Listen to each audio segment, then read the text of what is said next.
Alright, people, alright. Whew. Inna alhamdulillahi wa kafah. والصلاة والسلام على رسوله المصطفى وعلى عباده الذين ارتضى ومن بهداهم اهتدى وبآثار أهل المدينة اقتفى وبعد فالسلام الله على القوم أهلا وسهلا بكم ومرحبا Juan Ying Leute, bienvenidos a todos, Bakhair Ragle, Khushamadid, people. As always, Swagatam, Swagatam. So, firstly, in line with the ritual, let's just do a quick audio check. Alright. Hey, my hair, somebody said nice. My hair's kind of annoying me today. I'm like, bloody hell, I need a haircut. So, chalo, I'll have to see whether my hair... I'll have to trim my own hair since it's lockdown. Yeah, I'm gonna trim my own hair soon. So, alright. So, what is going on? CTA Harun, what is this? What? Are ka ho raha hai, Baba? Mufti, you just woke up. I wish I just woke up, but I need to re-wake up, you mean? Go get them. Today's a good day. Every day is a good day, people. Every day. It's just a matter of perspective. Perspective should be right. I haven't checked. Let me check with mi gente on Facebook. Make sure they can hear me all fine. People, what is going on? Alright. Ayub, Henna, Claire. No, yep, Claire, Ahmed, Shuyuhi, you doing it, yar. Bakhair Ragle Ali Zaman. How can I, mana? How can I? Sharmila, you're doing it. Right, Glenn. Alright. So, people, I take it my sound is coming through loud and clear. Look at that. You're doing it, people. You're doing it. So, ¿qué tal, mi gente? ¿Qué tal? What is going down? Yeah, wherever. No, Toba, dropping books. Right, so what is going on, people? What is going on? Right, I've got my stuff a bit raised today. I don't know how this will work. So let's, shall we start off with some interesting, an article I came across. I thought, well, this is rather interesting. Yeah. ये हो क्या रहा है I thought this caught my attention, people. So a jealous wife stabs her husband after seeing her younger self in old photos. Waha! You see, people, this is what's going on with the world. Some people say, yeah, what's going on? This is what's going on. This is the stuff that's making us all... This is what's making us loopy in the head. Alright, so people... So there you go. Alright, so a jealous woman, unfortunately...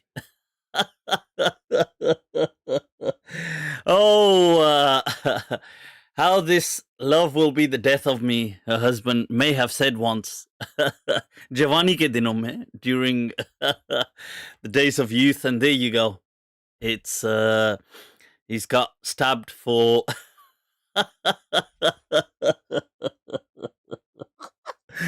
God. So people, defense. تعلموا, learn, सीखना पड़ता है. You gotta be on your guard all time. You don't know कहाँ से, Joan Elia says in a poem, he says, "Daएं बाएं भी मैं और दरमियां भी मैं." He says that, you don't know where this attack is going to come from.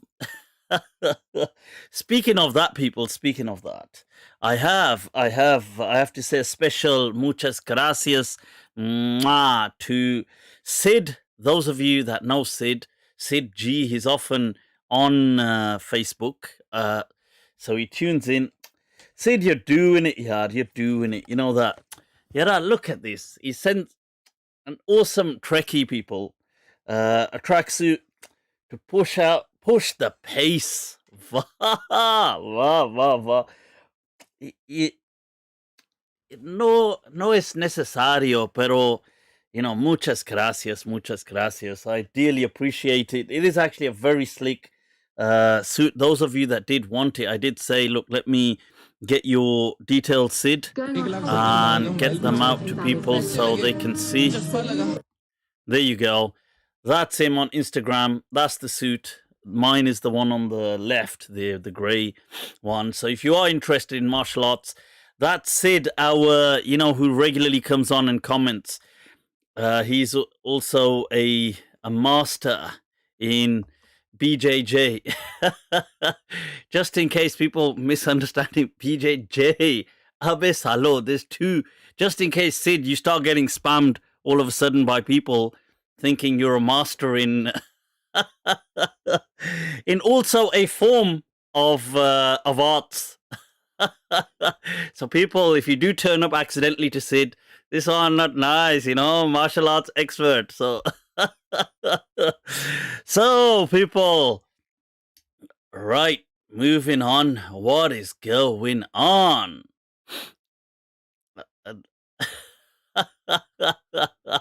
No, BJJ. Abyss, hello. There's two J's, not dark arts, martial arts. So, Brazilian of a different nature. Samjha karo. Janam, samjha karo. So, right. What is going on, people? What is going on? So, show us your perfumes. I actually today I did try.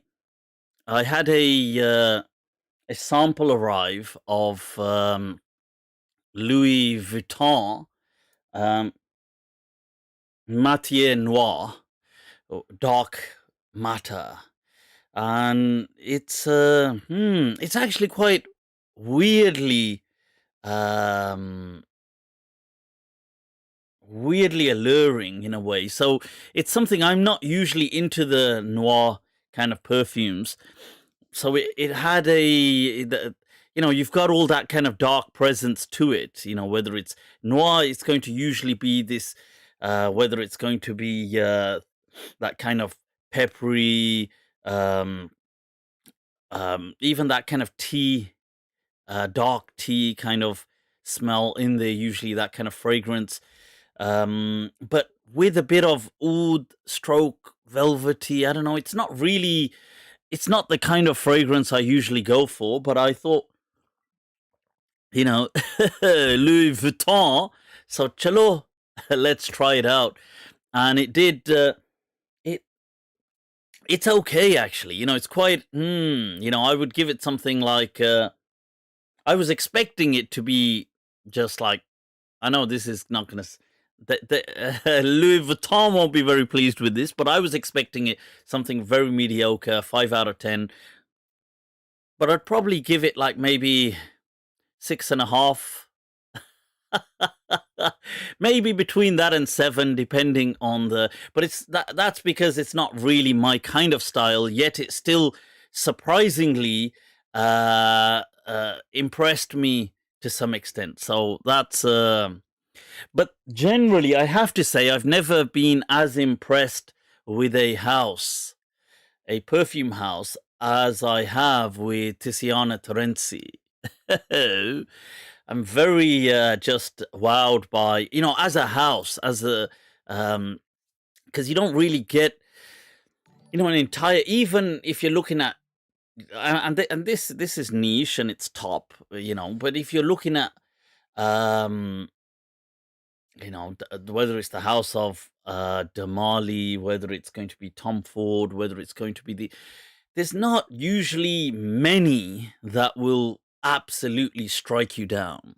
You get certain fragrances. Tom Ford is a good example. I mean, there's many things which are good, but they don't really, I like the oud wood. I like ombre leather. I mean, I love me encantan people, but there's other things I do like of Tom Ford, but I'm not so wowed. And then there's loads which are not really.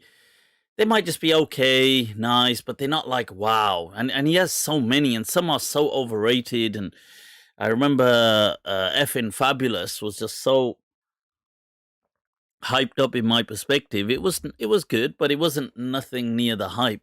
Um, but I have to say, Tiziana Terenzi really have surprised me as a house. So the that the red bottle you can see there, Spirito Florentino, amazing, honestly. And I'll put some on right now. Hi, hi, hi. Wow. And as soon as you put it on, I'm telling you, the projection, people, it it captivates you. And it's a very oriental, but not annoying in any, because sometimes oriental can have this kind of like twang to it, which it's not really. But this, and it really, this one I've got here, Lucinera, this means like dark night, but dark light, and it really complements that Spirito Florentino, and it has a slightly softer, um, once again, like maybe some very smooth oudish undertones. Um, the Not only the projection, people, the sillage. Baba, you think Mufti don't know these things? One is how the perfume projects. Yeah, so it has this kind of loudness to it. These two definitely strong projection. But then there's this sillage effect, this kind of trail. So as you, in your after path, the effect you leave behind, and they have a very strong sillage to them as well, I felt. But there's so many. I mean, this is why I'm saying I've not been as impressed ever with a house as I have with Tiziana Terenzi. The Wirtanen I really like as well. I mean, these are just wow, honestly. They are unisex, but I find them more on the masculine side of things. For I don't know if the women's things have, or the feminine ones really have appealed to me in that sense. But I'll say a brief word on MFK, Maison Francis Kirk Jean. People, that's a household that I think some things they've made are wow. Obviously, Baccarat Rouge, but also the gentle fluidity. It's really fascinating. The gentle fluidity gold is mwah. And that is actually unisex, and I think both men and women could pull it off. Pull it off well, I mean. Like even on a man it would smell, it has this very smooth vanilla kind of, but um but still not like as in on a woman it would be feminine, but I think on a man it would still somehow carry off the masculinity, and I think that's a testament to the genius behind it. So yeah, do check that out. I'll take a brief note on that. The gentle fluidity. Did you know that they use the exact same ingredients for silver and gold, but they just varied the quantities, and they smell so different. So if you try gentle fluidity, MFK Francis Kirkjean's silver, it's nice. It's more masculine, but very soft. Not Doesn't have much projection, not much sillage kind of thing. But But nice. I don't know if you'd pay that much for it, to be honest. But then the gold is just epic. You know, it's like wow, and it's the exact same ingredients, just they've altered the quantities, and that shows you how intricate this art of perfumery is. Wah, people, wah, wah, wah. Geo, geo, geo. So I thought I'd share some of that. Toxic masculinity perfume. What's toxic masculinity? Tonka beans, yeah. Of who? Of Dios Fevedeli. Right, I have smelt, but I've forgotten what. I will once again. What do you think about effing fabulous? Yeah, I would give effing fabulous like a 6.5 out of 10. Um, it's nothing special, but it's nice. When it came out, it was about £700 a bottle, just way hyperinflated. So right, let's. Um, Somebody said Francis Kirkjean's à la rose for women. I'm not sure if I've smelt that one. I'll have to follow that up. How expensive are your perfumes? Yeah, perfumes, guy. I have a passion for perfume. You understand? So whatever one has a passion for, you can't put a price on it. But obviously, somebody said Creed Event. Creed Aventus, look, till today, it is my number one. Creed Aventus is my number one, and on number one, I've got two. I've got two perfumes that are both on number one. Beat that, people. One slightly above the other, and that is Damali's Leighton. Damali's Leighton, it has a slight edge over Aventus, but both of them are just amazing people, both of them. Damali's Leighton is not actually that popular, but it is epic. I love it. I mean, and very few things beat Creed Aventus. So, and these I would have to put on number two. But yeah, that's so let's move on, people. My guy, Mufti Saab. Mufti, are you gay? Toba, toba. And what? Abandon all this divine beauty that Allah has placed in the feminine form on his green earth. Toba, toba, toba. Such blasphemy. Right, so stop this BS, please, Mufti. Stop this, man. This one. Let's move on, people. Let's move on. Shall we do a Soran? Osman, Mufti Abu Layth, may Allah bless you and your family. Shukran, likewise. May Allah bless you, man. All right, so give us your thoughts about Khuruj of the Muslim leader. Right, so Mufti Saab, you will be doing a detailed isnad analysis on the return of Jesus. I like the way I'm being told what I'll be doing. Acha, is that how it works? So Mufti, tell us about Dogecoin. Oh, people, crypto has gone off the. It's rocketed, people. The whole thing, the bull run is on nitro boost. So I hope many of you are benefiting from that, but do keep it sensible, But yeah, have your little risk assessment management going on. But yeah, it's huge. If you haven't checked your wallets, if you are on crypto, check your wallets. It's going to be, you've probably just had so many more thousands. Just you'll be like, what? Acha, rishwat or hame hai.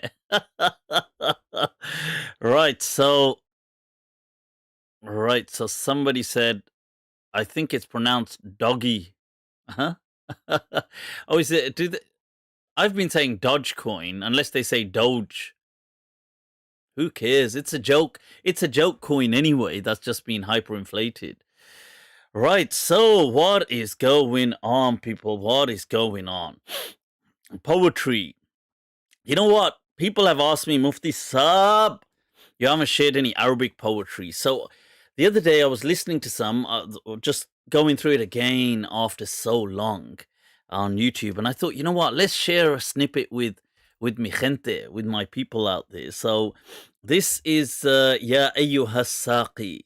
Allah, people, Allah. मैंने कहा वो प्यार के रिश्ते नहीं रहे Abe yaar. कहने लगी कि तुम भी तो That's clearly not Ya Ayyuhas Saqi. I have to sack. Who shall I sack? Where's my team?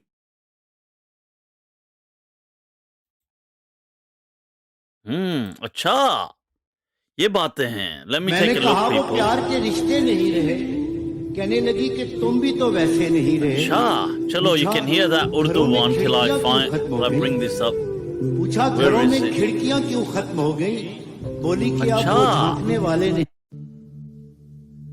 Here, people. ألا يا أيها الساقي أدرك كأسا Hi, hi.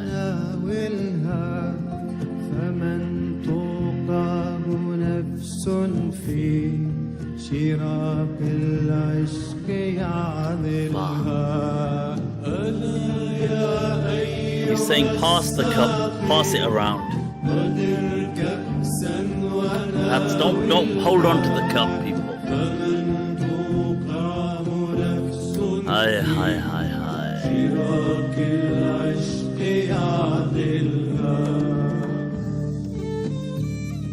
It says, whoever falls in the trap of love.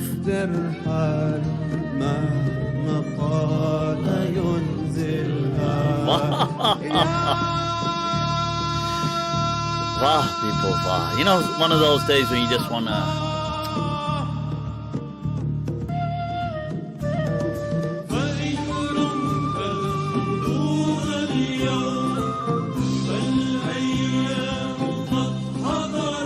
Hi, hi.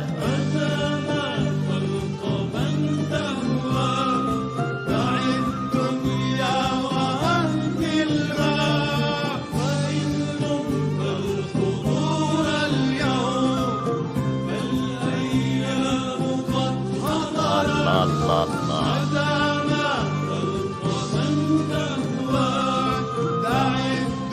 Ya wa ahmilha. Allah.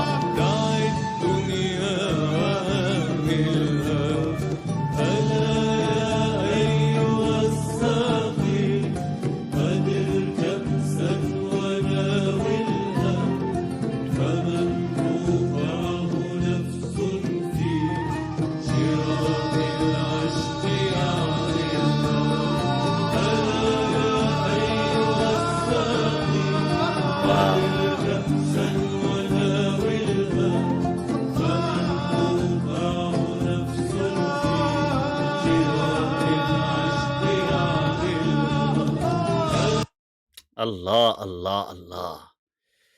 That is so, so majestic. Wow. I have to say, amazing.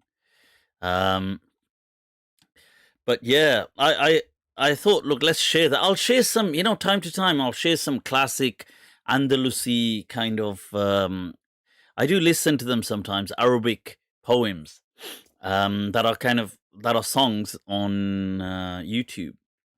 But cool. People, let's move on. Somebody says, Jerry Idris, shukran for your Snapchat. You're doing it, man. You're doing it. Much love. You said, what is an intoxicant and how much does it have to cover the intellect to be khamar? Well, you see, in the Quran, khamar is wine. Now, the question is other than wine also khamar? Now, so what I would say is, if you're metaphorically speaking, then fine. But in essence, khamar was just wine. The way you have the name wine, and you'll have other things, whether they'll be scotches or, whiskies or beers and things like that. Now, they have their own names. Now, in the Quranic terminology, khamar was just wine. other drinks that came about, other kind of beers that were around, so they were being made out of honey, being made out of fruits, being made out of things like this, they would also be haram if they were clearly of a similar nature in intoxication. If they were subtly had some forms of the chemical alcohol in there that were very weak, that an average consumption of that drink would not intoxicate you, then in that case they were not haram. So if it was a small percentage, 1-2%, these kind of things, they wouldn't actually be intoxicating with an average consumption. So that's the kind of ruling behind it, and that's what the Hanafi madhab, Imam Abu Hanifa, he stuck up for initially, and then his madhab after him was crucified for defending. So they were heavily, the scholars for perhaps 2 or 3 centuries after him just slated and rinsed and attacked the Hanafi madhab on this topic. And it went to the extent that the Hanafiya eventually became so embarrassed of this ruling that they distanced themselves from it. So they kind of started to pretend that it's not really what they stick by, or they start to discuss it less so, and they become embarrassed. And this happens in on many occasions in fiqh. You'll find scholars will get embarrassed of certain rulings that the imams may have stood up for, and it doesn't mean, you see, you have to understand something here. When these imams stood up for these rulings, it's not that they were standing up for alcohol or deviant practices. They were standing up for the principle of truth, walau kana murran, even if it was embittering. And that was their point. That was Imam Abu Hanifa's point, that I absolutely understand this is going to upset you. I absolutely get the fact that this is going to destroy the borders and margins between black and white. But such is the truth, he felt. So he stood for it. And, he put his neck out on the line, defending that principle. So it's not about, don't think, oh, why do these imams, were they into this themselves? It doesn't mean that sometimes you stand up for something out of principle, that, look, it's not as easy to declare this haram. Okay. It's like when Imam Malik spoke out about, his fatwa on sexual matters, that nothing sexual is haram, obviously between a couple. And with the issue of anal sex at hand. So later Malikiya became embarrassed. Lajjab, it's like, hamka sharam aati hai. Right, so they were too embarrassed. So, some of them started to turn away from it. Some of them started to pretend, oh, it wasn't there, or discuss it less. And the same kind of thing, really.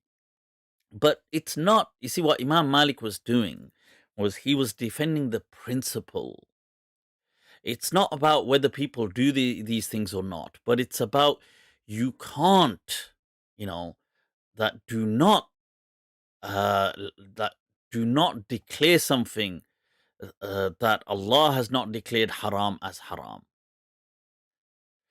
ولا تقولوا لما تصف ألسنتكم الكذب هذا حلال وهذا حرام. Do not just you utter things. Don't for a moment think you are God.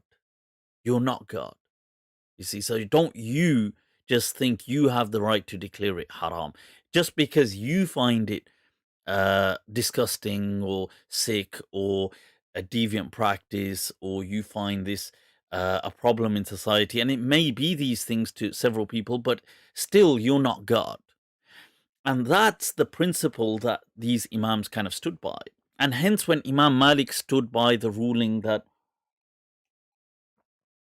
all that really, when it comes to food, very few things are actually haram. Just pig is the only haram creature because it was mentioned in the Quran. Nothing else was haram, according to Maliki fiqh. So, yes, I don't mean if they've been offered to other gods and things like that, then they are haram, or if they'd already been killed and you found them dead, because then this was more an issue of food poisoning and stuff like this. But in and of themselves, no meat was haram on earth, whether it was from the sea, the land, or the sky. Nothing is haram bar pig in the Maliki madhab. And so, you see, Imam Malik wasn't trying to say go around eat tigers, or you should eat lions, or you should eat elephants, or eating. And like people start to say, oh, Imam Malik saying, oh, you could eat dogs then. Abe salo. It's like sharam karo. Imam Malik's not saying go around eat dogs because he said dogs are not haram to eat.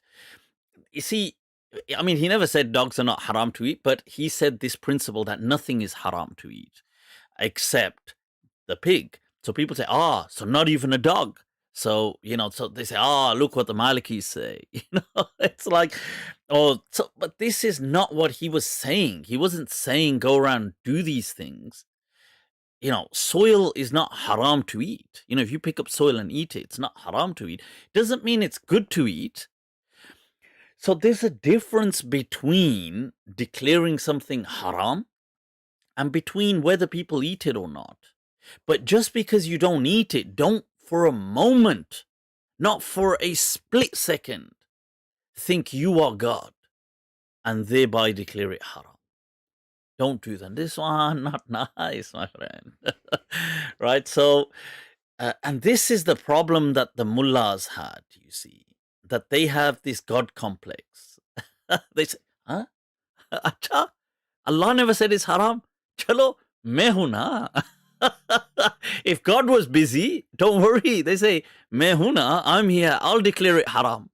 And you think, acha. So unless this is your dad's religion, then it doesn't really make sense. So these are the important things to remember when you're discussing alcohol, or from Imam Abu Hanifa's time, or certain or sexual practices, or dietary rulings from Imam Malik. It's not that they are trying to advocate that people should be doing these things or eating these things, or go around eating gorillas or eating monkeys, or eating. They would never, and in fact, they would have probably found these things disgusting, but they wouldn't say that, it doesn't give us the right to declare, to pretend we're God. So that's an important point. Point ki baat hai. Man, answer questions. Fuzail Sajjad. Ayo, Fuzul. Instead of naming you Fuzail, they should have named you Fuzul. Oh, wait. So, Fuzul means like useless. So, Fuzail is the tasghir. It's like the diminutive form of that, then Fuzul. So, it's not only useless, it's a small, useless thing. Huh? Small, useless thing. I'm sure there's medical help for that.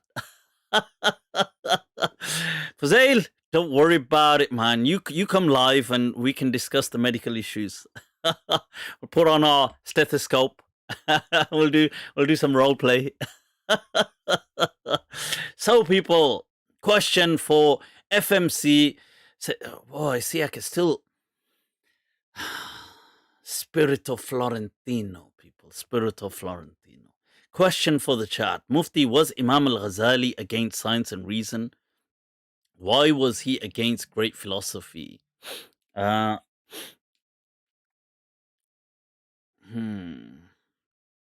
he against science and reason? See, back then, science, reason, all of these things really, and they fell under what you'd call hikmah, which was biology, but it was linked.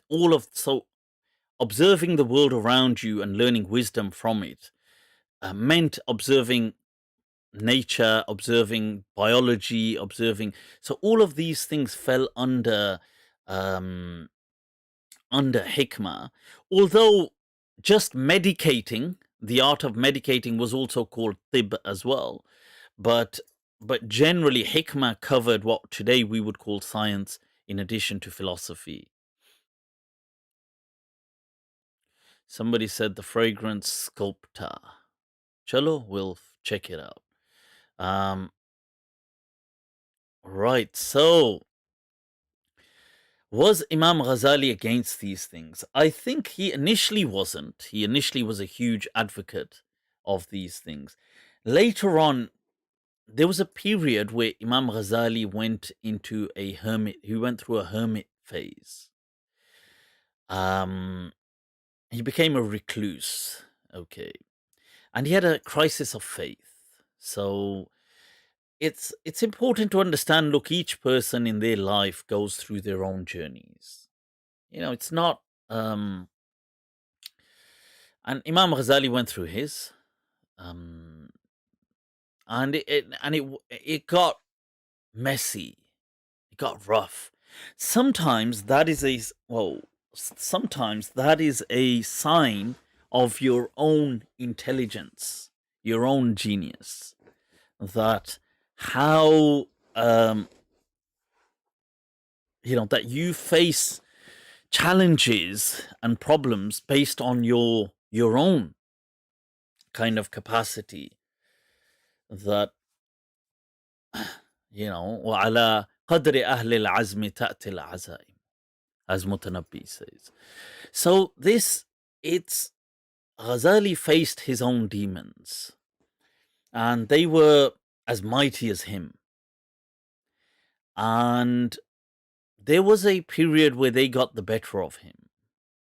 And it's not an insult to Imam Ghazali per se, because he he faced his demons. At least, many of us, we may not have the courage to face our demons, but he did, and he struggled, and he left everything. He left wealth, prestige, um he left civilization. He kind of um secluded himself in a desert. Really, he went off, and he had maybe in modern day kind of thinking, he went through maybe some kind of manic depression. He lost his faith for a while. For a brief while, he disbelieved maybe in Allah. So there was a huge kind of grapple that was going on. I don't think that was a long period of time. I think that may have just been a month or two or something. But he went through a hell of a lot, and then he came out having restored his faith, but it resulted in becoming this hermit, this kind of like guru phenomenon, this archetype that just has nothing to do with the world, lives in a tent, and that's what he did for years. And it's during this time he really abandons all philosophy.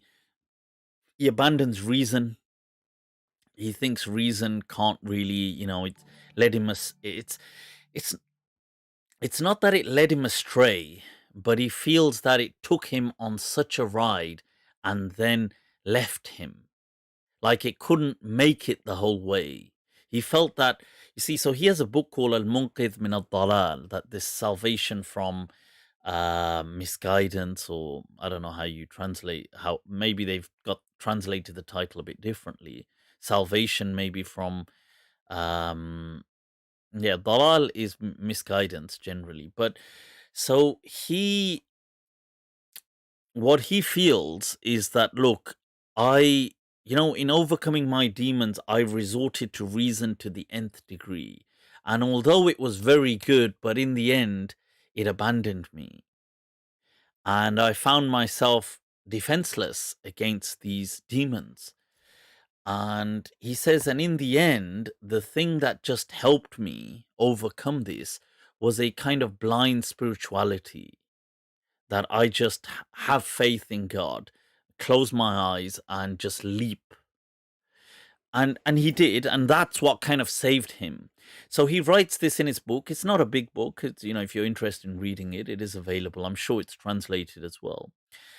And yeah, so that was Imam Ghazali's journey. Having said that, he later on, this is the time that Abu Bakr ibn al-Arabi, the Maliki scholar, links up with him in the desert, stays with him a considerable while.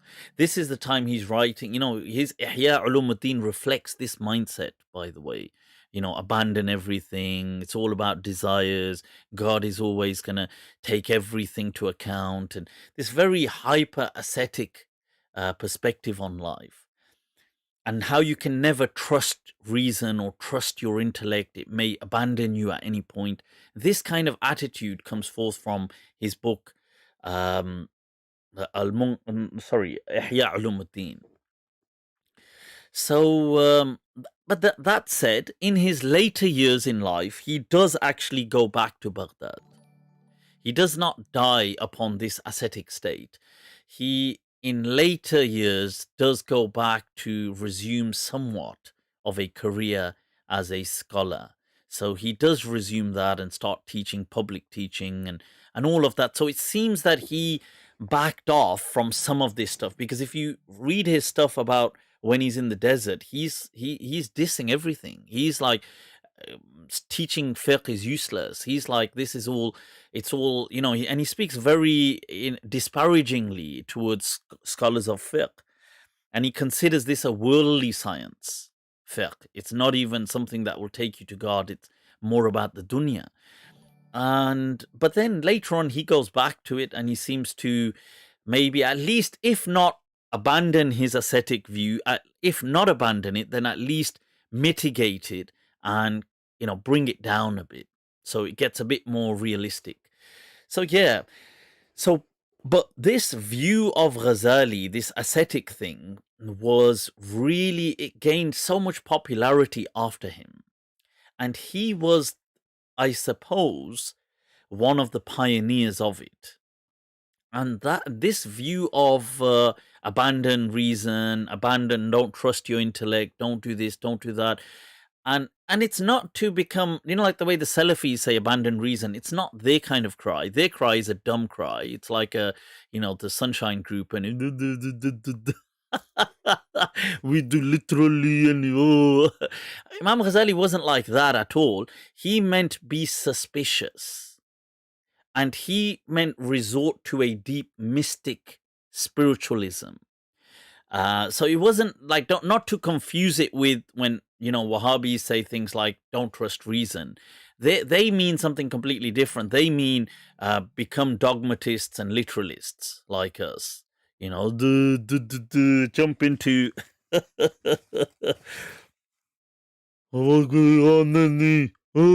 we do this.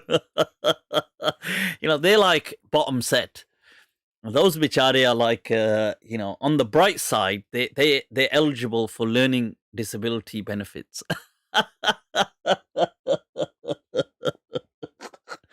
They really have got the short straw in all of this, man. And the funny thing is, they can't even see it because they're usually very kind of like autistic in the, so they can't even, they don't get it either. So they don't understand why people are laughing. I swear, this is like divine comedy. But anyway, Imam Ghazali, his thing was very different.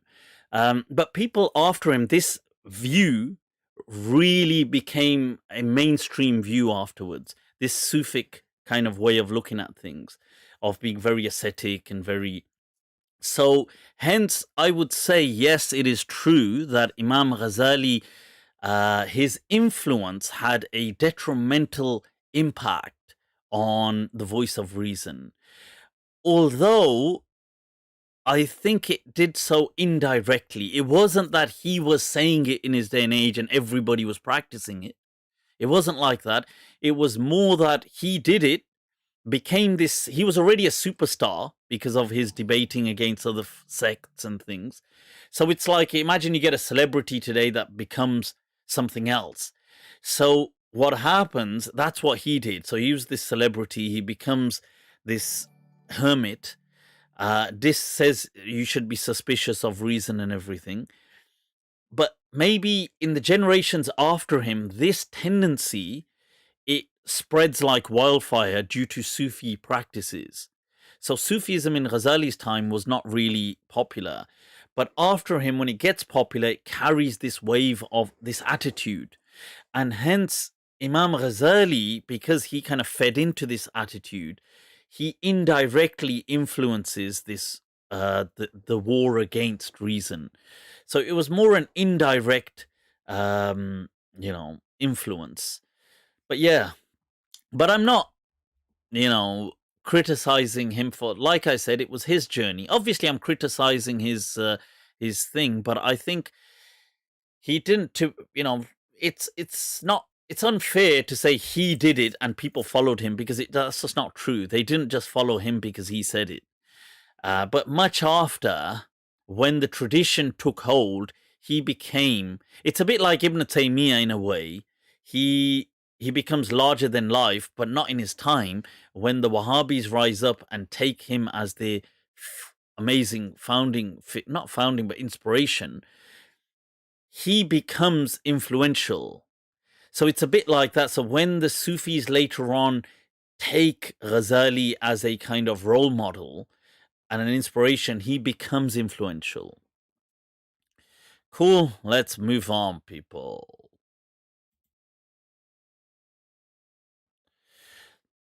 Abu Safura Savage, what is going on? What have I missed? Azarati, Geo. Right, Ibn Rushd had criticized Ghazali many times. Yeah, I've covered that in my discussion on Ibn Rushd. I should have. They are autistic, sad. But don't you think a lot of religious figures were autistic? They definitely were.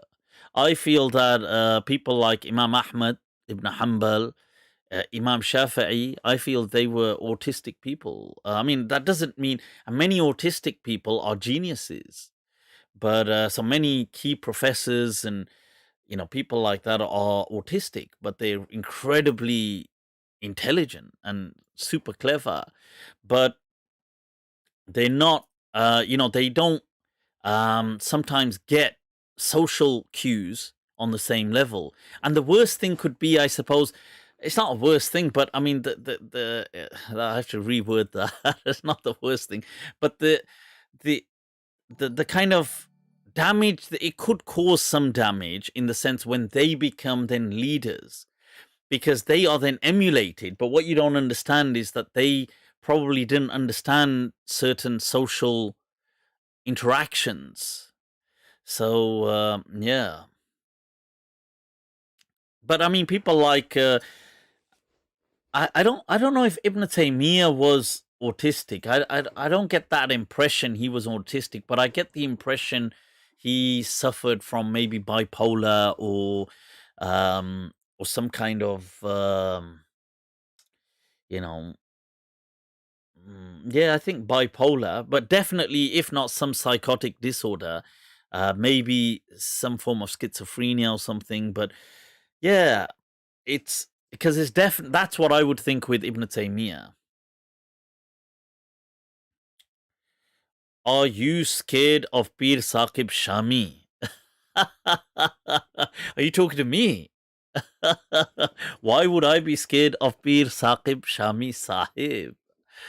So, yes, such angels in disguise. I don't know what that even means. Mufti, what caste are you? Toba, Toba. Casteism! Ethnicity. Acha. We are Jat. Mullah Jat. That's how it is, people. That's how it is. Why don't you wear hijab? Huh? Yeah? Ammar is saying, why you don't want her to wear hijab? I don't know what that is even on about. Right, so Yasir Khadi on shirk. Has Yasir Khadi done something on shirk? Speaking of Yasir Khadi, I did have right, so un momento. Right, before we get to let me just bring up, I think I shared that Yasir Khadi let me just switch this off.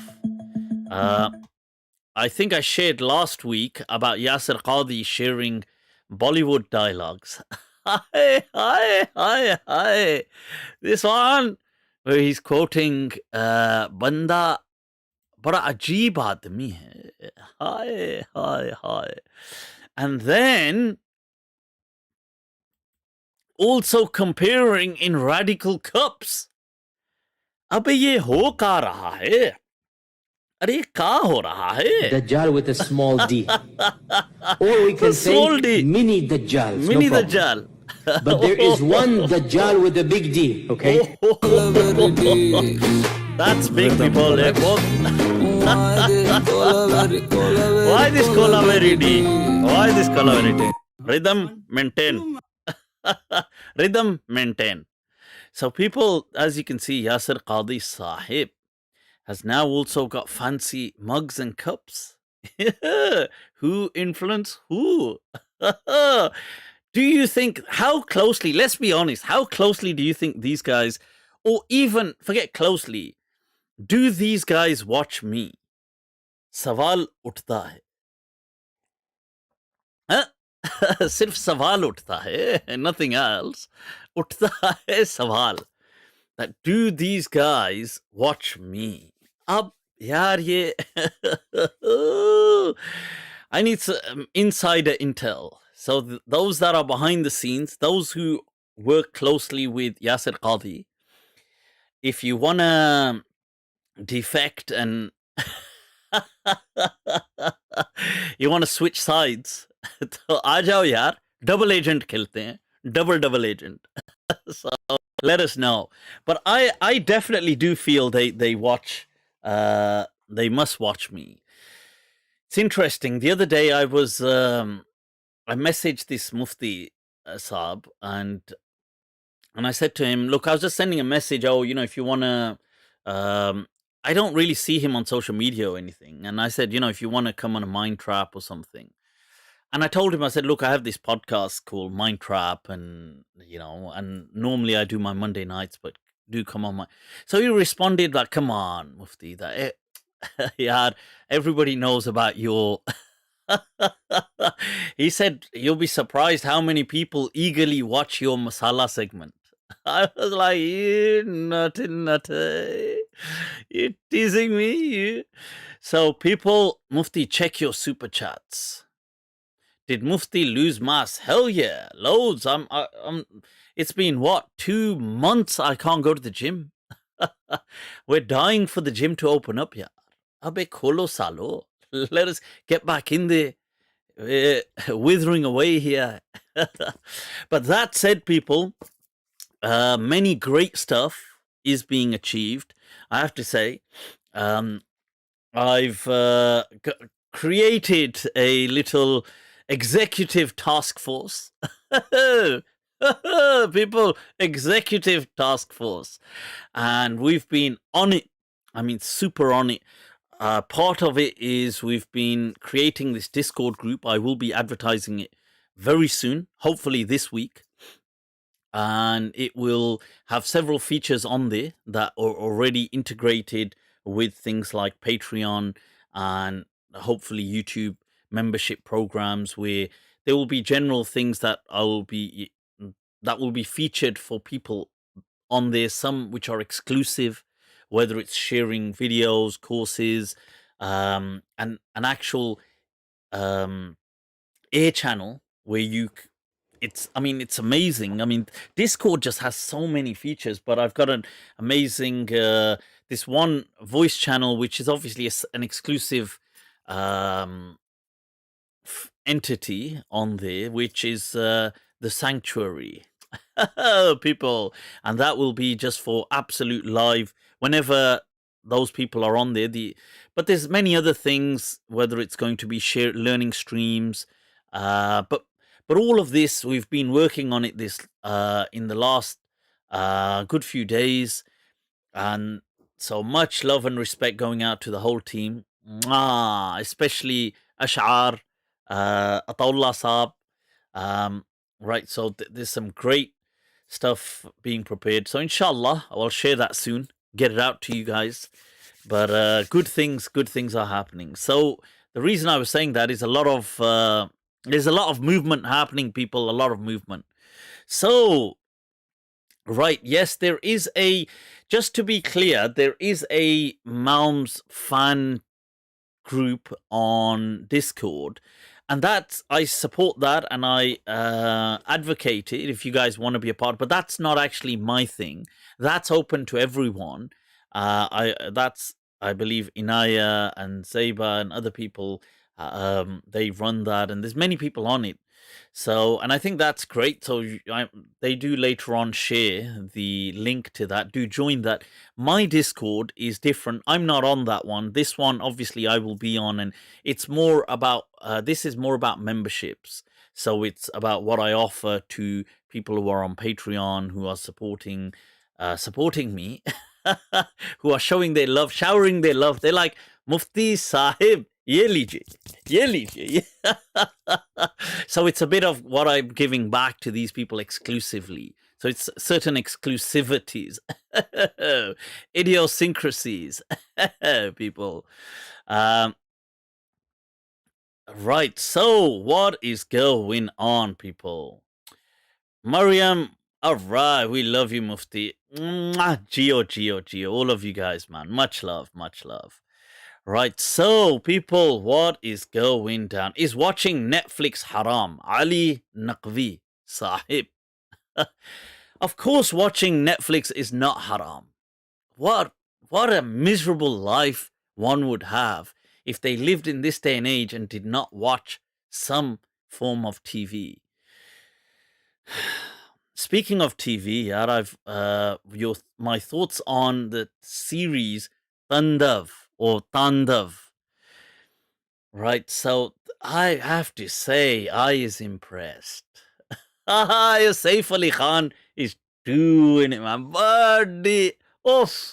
Some Rami Rajniti going on, people, in that TV series. So I fully advocate. I mean, I fully think it was epic, amazing. It's got my vote. But yeah, right. So what is going on, people? What is going on? Mufti, what is your opinion on Farabri? Muhammad ibn Yusuf al-Farabri, or as the verb goes, to fabricate. You're fabricating Bukhari. So Farabri is right. I'll check some super chats in just a moment. Farabri is the only sole transmitter of Sahih Bukhari. He is a dubious, somewhat. Let me caveat that. People, caveatory speech. Right, so he's somewhat dubious. I think, I'm not saying he's evil or he's bad or something, but he's somebody, there must be some level of suspicion towards him. Some level.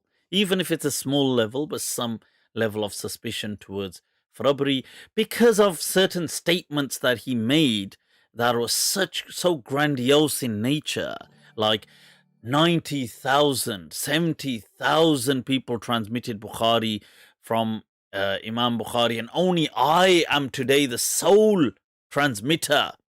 The sole, people. Acha. So this makes you think that there's a lot of ego play going on here with this character.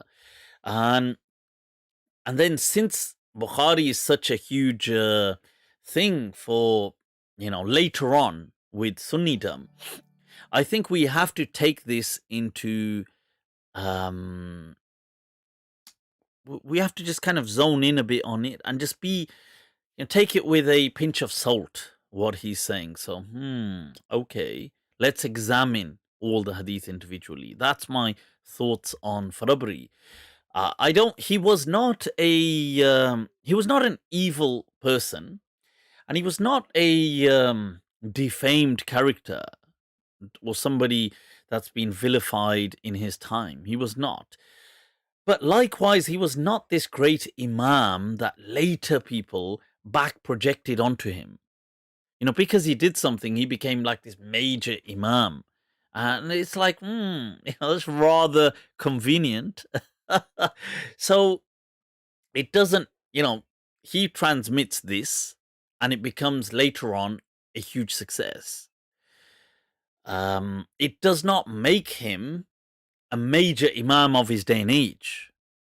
You could say that, thank God he did this, so he's so endeared and revered by me. But to claim he was this major imam in the past is just, it's misleading, and it's simply not true. Mufti, could this ayah be speaking about DMT? And the intoxication of death will bring the truth. That is what you are trying to escape. وَجَاءَتْ سَكْرَةُ الْمَوْتِ بِالْحَقِّ. Allah.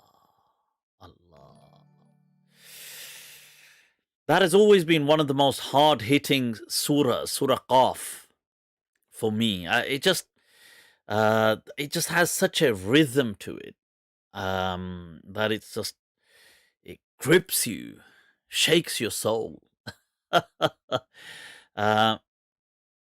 Right. So, do I think it's talking about DMT? I don't think it's talking about DMT specifically, but could I feel that the DMT death experience could also relate to that verse? Of course, certainly. فَبَصَرُكَ الْيَوْمَ حَدِيدٌ. Allah.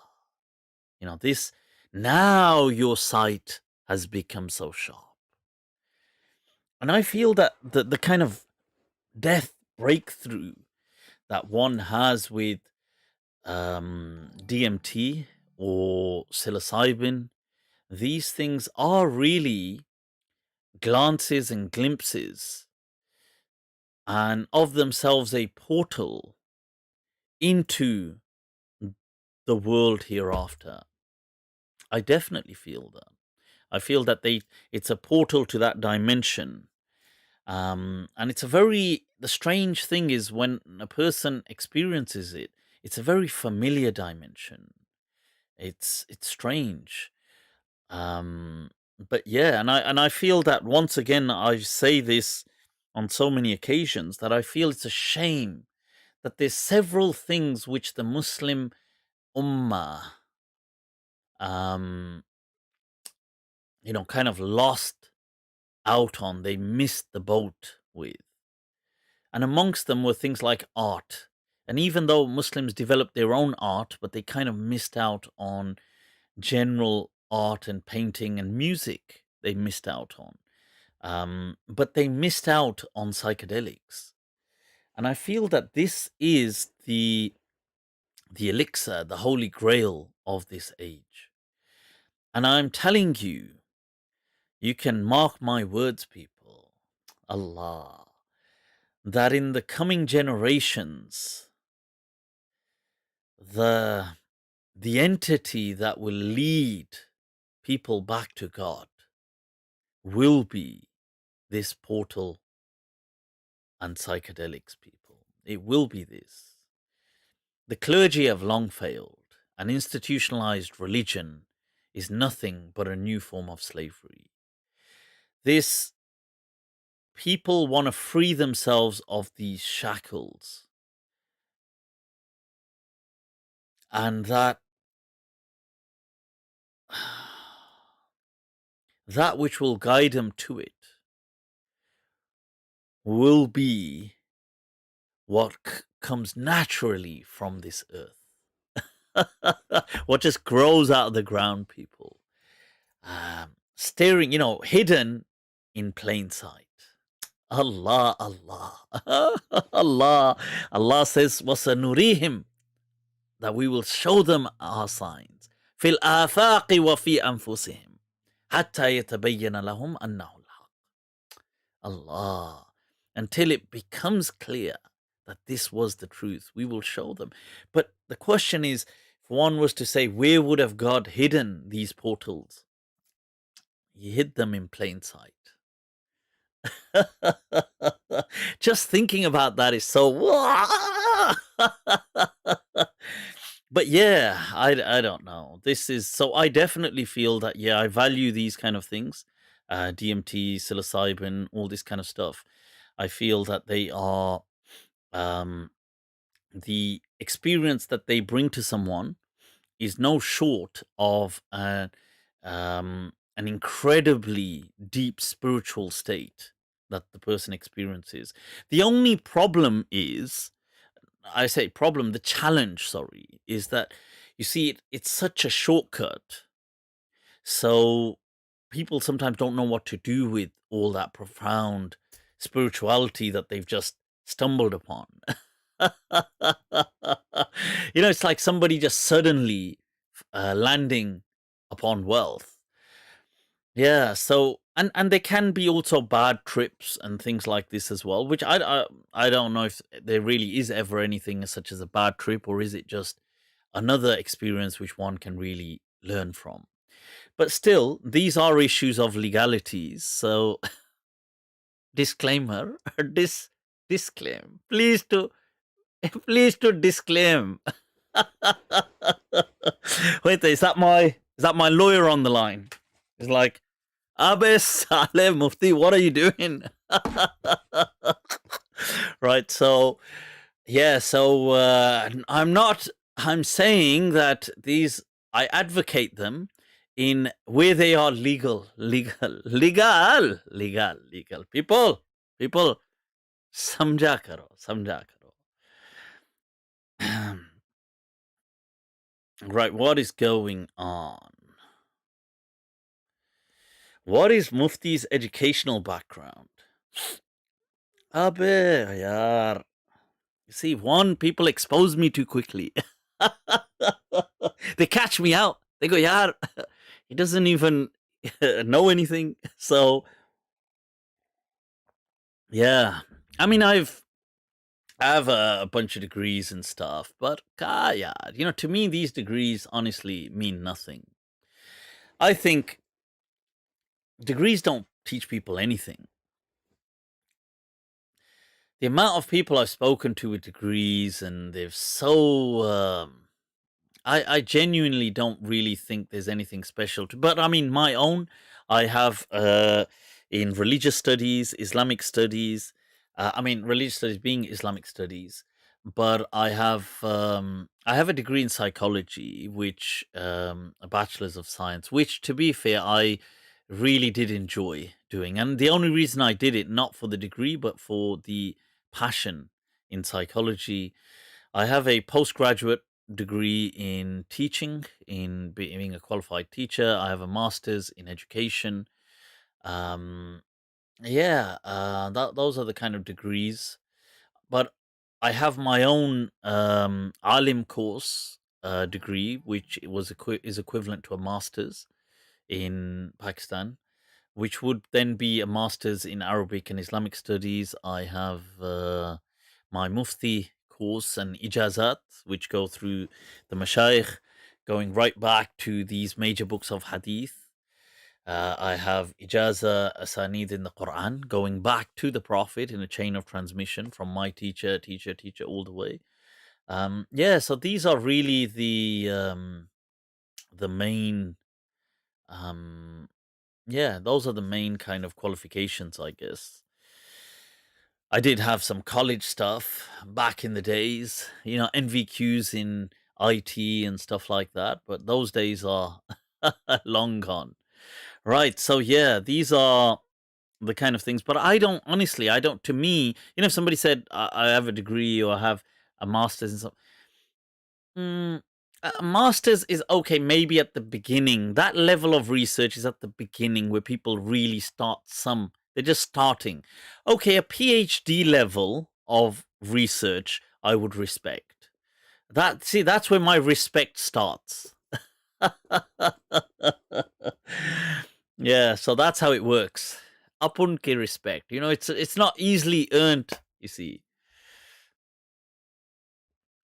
Right, so what is going on?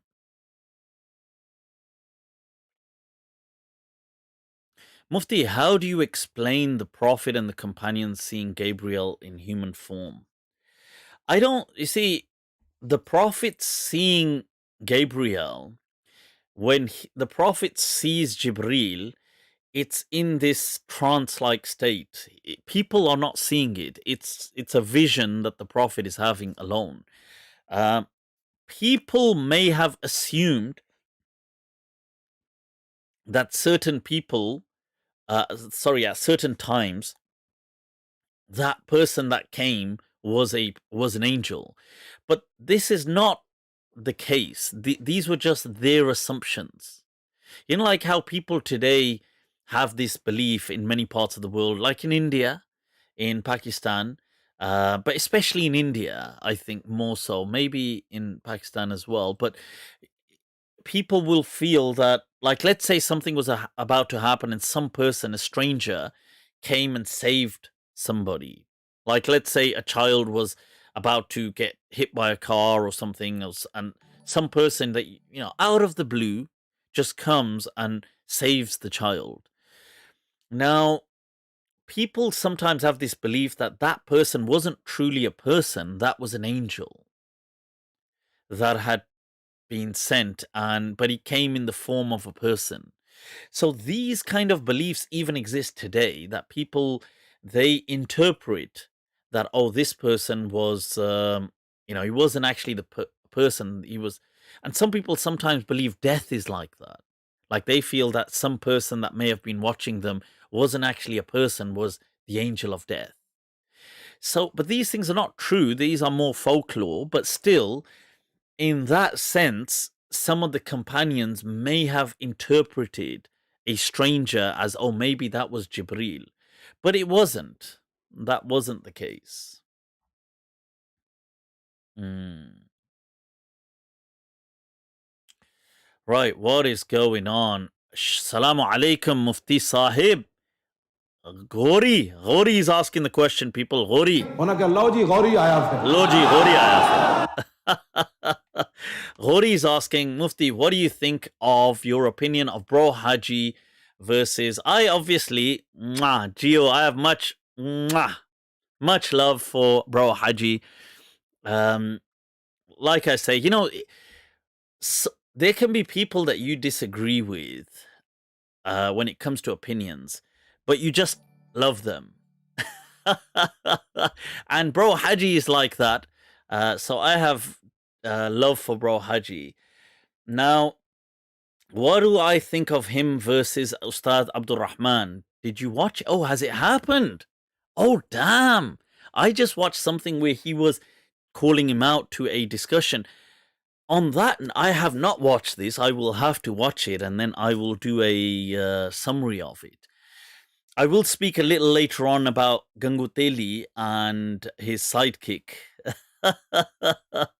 Snow White, Sajid.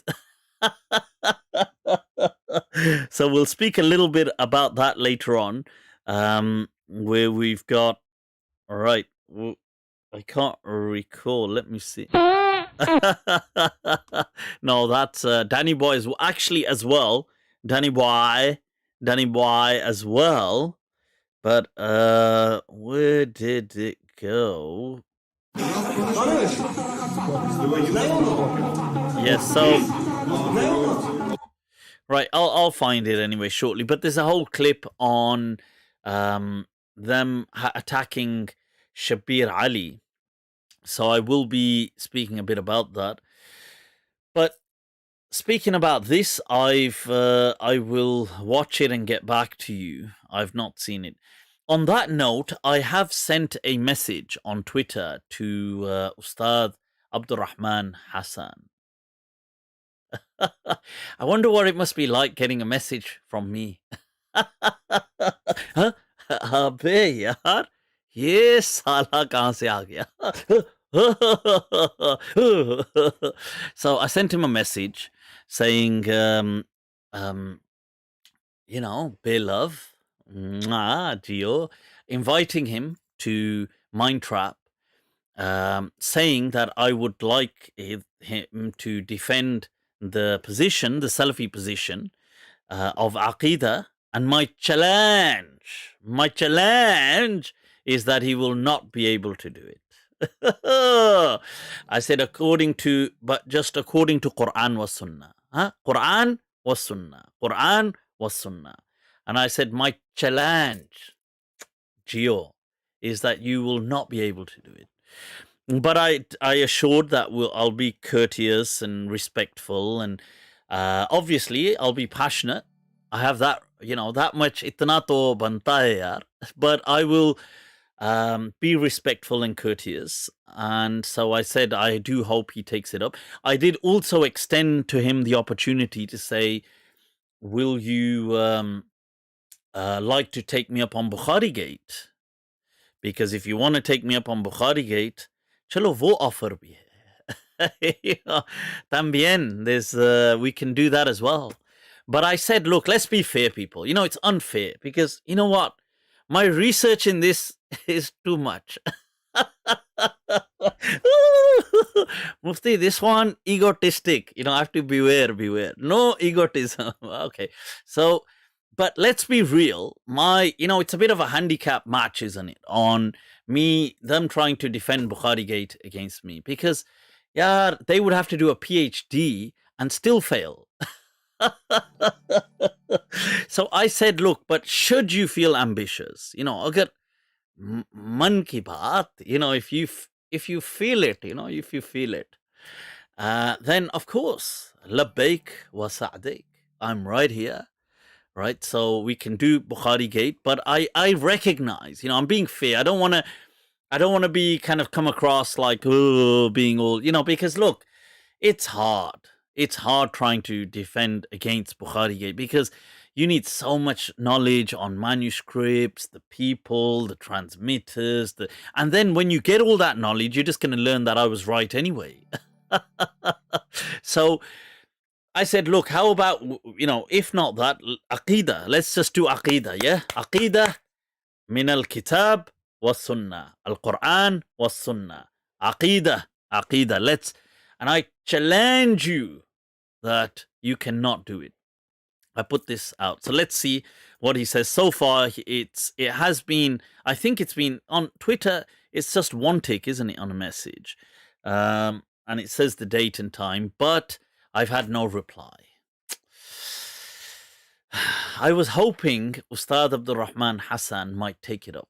Maybe he still will. Ustad G, if you're listening to this, تعال حبيبي تعال واجلس معنا نؤمن ساعة. Sit with us, let us you know, experience some faith, huh? So people, moving on.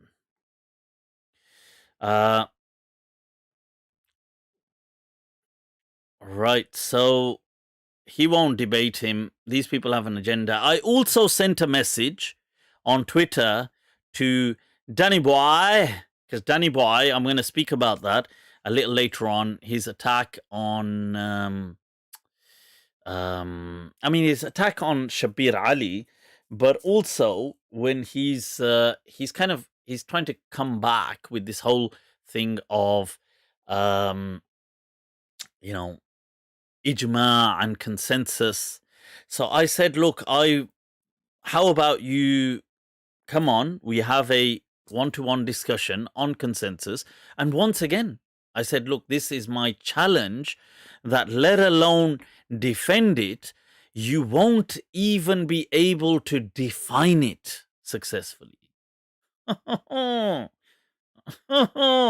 Baba, kuch to confidence hona chahiye, you know.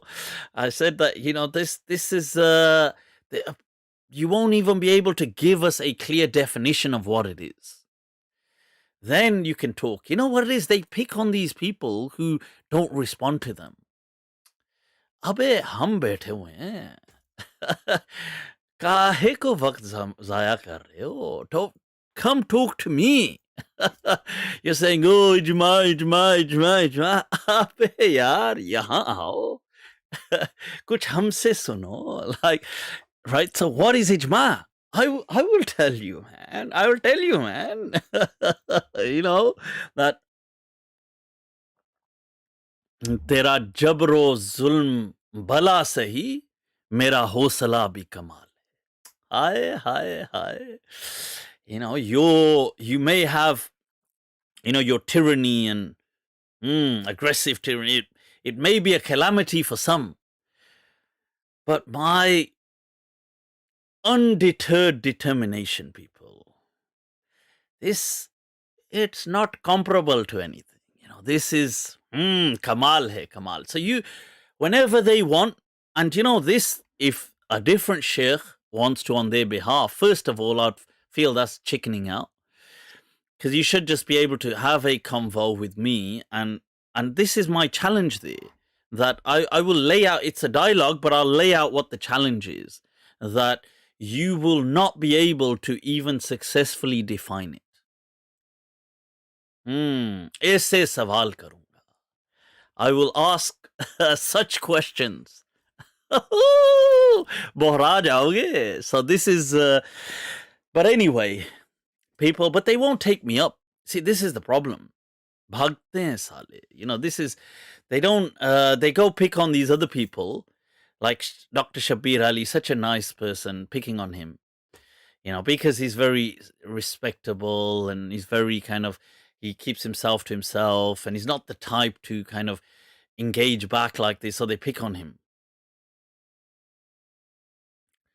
You know, but here, you know, anyway, so that's that, people. My super chat, La says my super chat. Beloved, much love for your super chat, Gio. Right, let's go to, let's catch up on some super chat. Waqas Hussain has asked a super chat, very important one. Okay, istinja, raw finger, scrub, or water and Andrex. अबे यार, ये उंगली कौन सी है यार? Which finger this one? You know? Oh, al-asabi', usbu'. This one. Oh, yaar, ye, is that how you do istinja? With a finger? Yaar, ye, oh, toba. Innati. I don't know what games people play whilst they're doing istinja. Yeah, chalo. Today, which finger? Eeny, meeny, miny, mo. What finger, people? What finger? This is, a person should always, if possible, use water. Water, people, water. Abhe sharam karo yaar. Obviously, if you're stuck and you don't have water, then you will use paper, but you should always, and obviously combine both. When I'm saying use water, I don't mean you don't touch paper, but you should always be, you know, hygiene should be to the utmost. And to be fair, I feel that it is embarrassing that the first world, for the most part, I know France and certain places excluded, but for the most part, the first world still does not resort to water when cleaning themselves after going to the toilet. They don't have like a toilet shower bidet, or they you know, nowadays you get these shattafs kind of toilet showers, you can just get them. But they don't do this. And that is so, how can they, you know, not, after all these realizations and breakthroughs and discoveries and being at the pinnacle of so many different things in life, how can they not on the basics? How can they miss that thing out? Like forget to wash their behind. Besalo, you've cracked the atom and you've gone into the quantum world and you've done, you know, you've created artificial intelligence. Shayad, is he jaldi mein, whilst being so preoccupied with these things, they forgot to wash their behind. This is. I thought the French used the bidet, but I could be.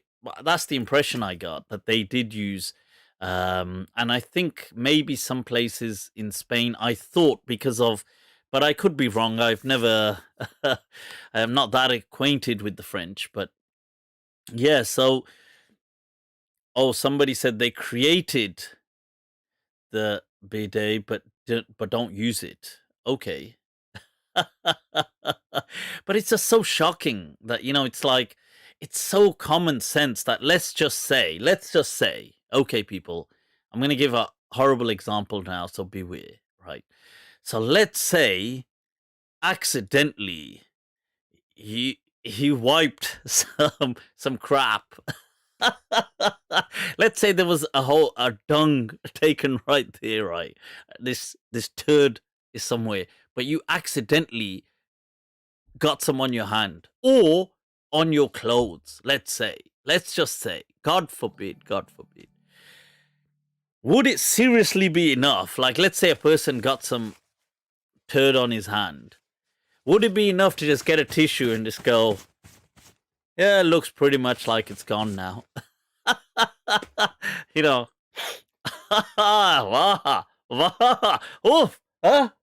Tiziana Terenzi. Oof, the projection and the sillage. It's so disgusting that come on, let's face it, you would wash 100%. You wouldn't just be like, oh, it's okay. No. Wash my hands. Why would I need to wash my hands? I've got a tissue, look. You would never accept that. So how is that okay? I just don't get that. But yeah. Mohsin Ali, hello from Canada. Mufti, you're doing it. Shukran. Somebody said you laugh at your own voice, you mental. Yeah, actually, I think I am a bit. I think there's a fine line between, being mental or being a genius. Yaar, I don't know which side of the line I fall on. It's like, yaar, I'm here. I don't know where I belong, here or here. Chalo, either one. Sanity's a bit overrated anyway, so. Right. Hello from Mars. Right. Right. What is going on? Did I miss any other super chats? Is there Ibn Isa shukran for the super chat, much love. Is there any ruling on intention hallucination, like experiences like, it's a lot of likes here, like sensory deprivation tanks or meditation? Intention hallucinate. Oh, so what you mean is to set yourself up to hallucinate via things like these deprivation tanks, where or just meditation. Yeah, I mean, when you say ruling, I'm not sure what kind of a ruling you're expecting, but I don't think these things are haram. If that's what you're asking, do I feel this is haram? No. It isn't haram.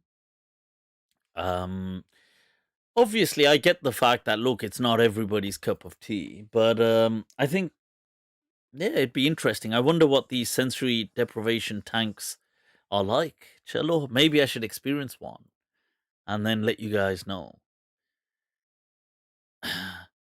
Is Birmingham a proper bleep hole, Mufti? Right. I actually love Birmingham. No, I don't think it's a crap hole. I think it's amazing.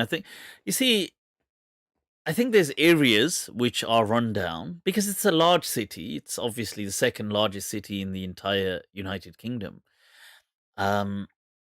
So there are areas that are a bit run down, very not much investment in them. There are some areas like that. There's some areas very, very pretty, very kind of expensive, very middle class kind of thing. So you do get that as well. But And you'll get a lot of like in between.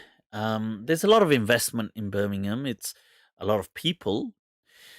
I generally feel that the vibe is good, but that's me. People may disagree, but I feel it's decent. It is a shame that there is this side to it as well. I mean, I'm not saying as this is exclusive to Birmingham, but it is there in Birmingham as well. Even if we don't see it, but this side of crime, drugs mainly, drugs and what kind of goes with it.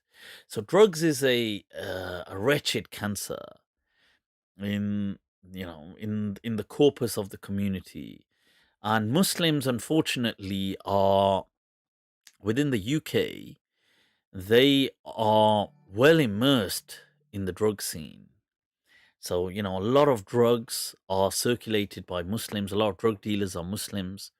um so you see, although that doesn't involve the general public, so they do have, like, let's say, sometimes you'll see these WhatsApp clips of there may be a shooting, or there may be like between rivals, and so some of them maybe or attacking, or there's these between drug dealers, they do stuff.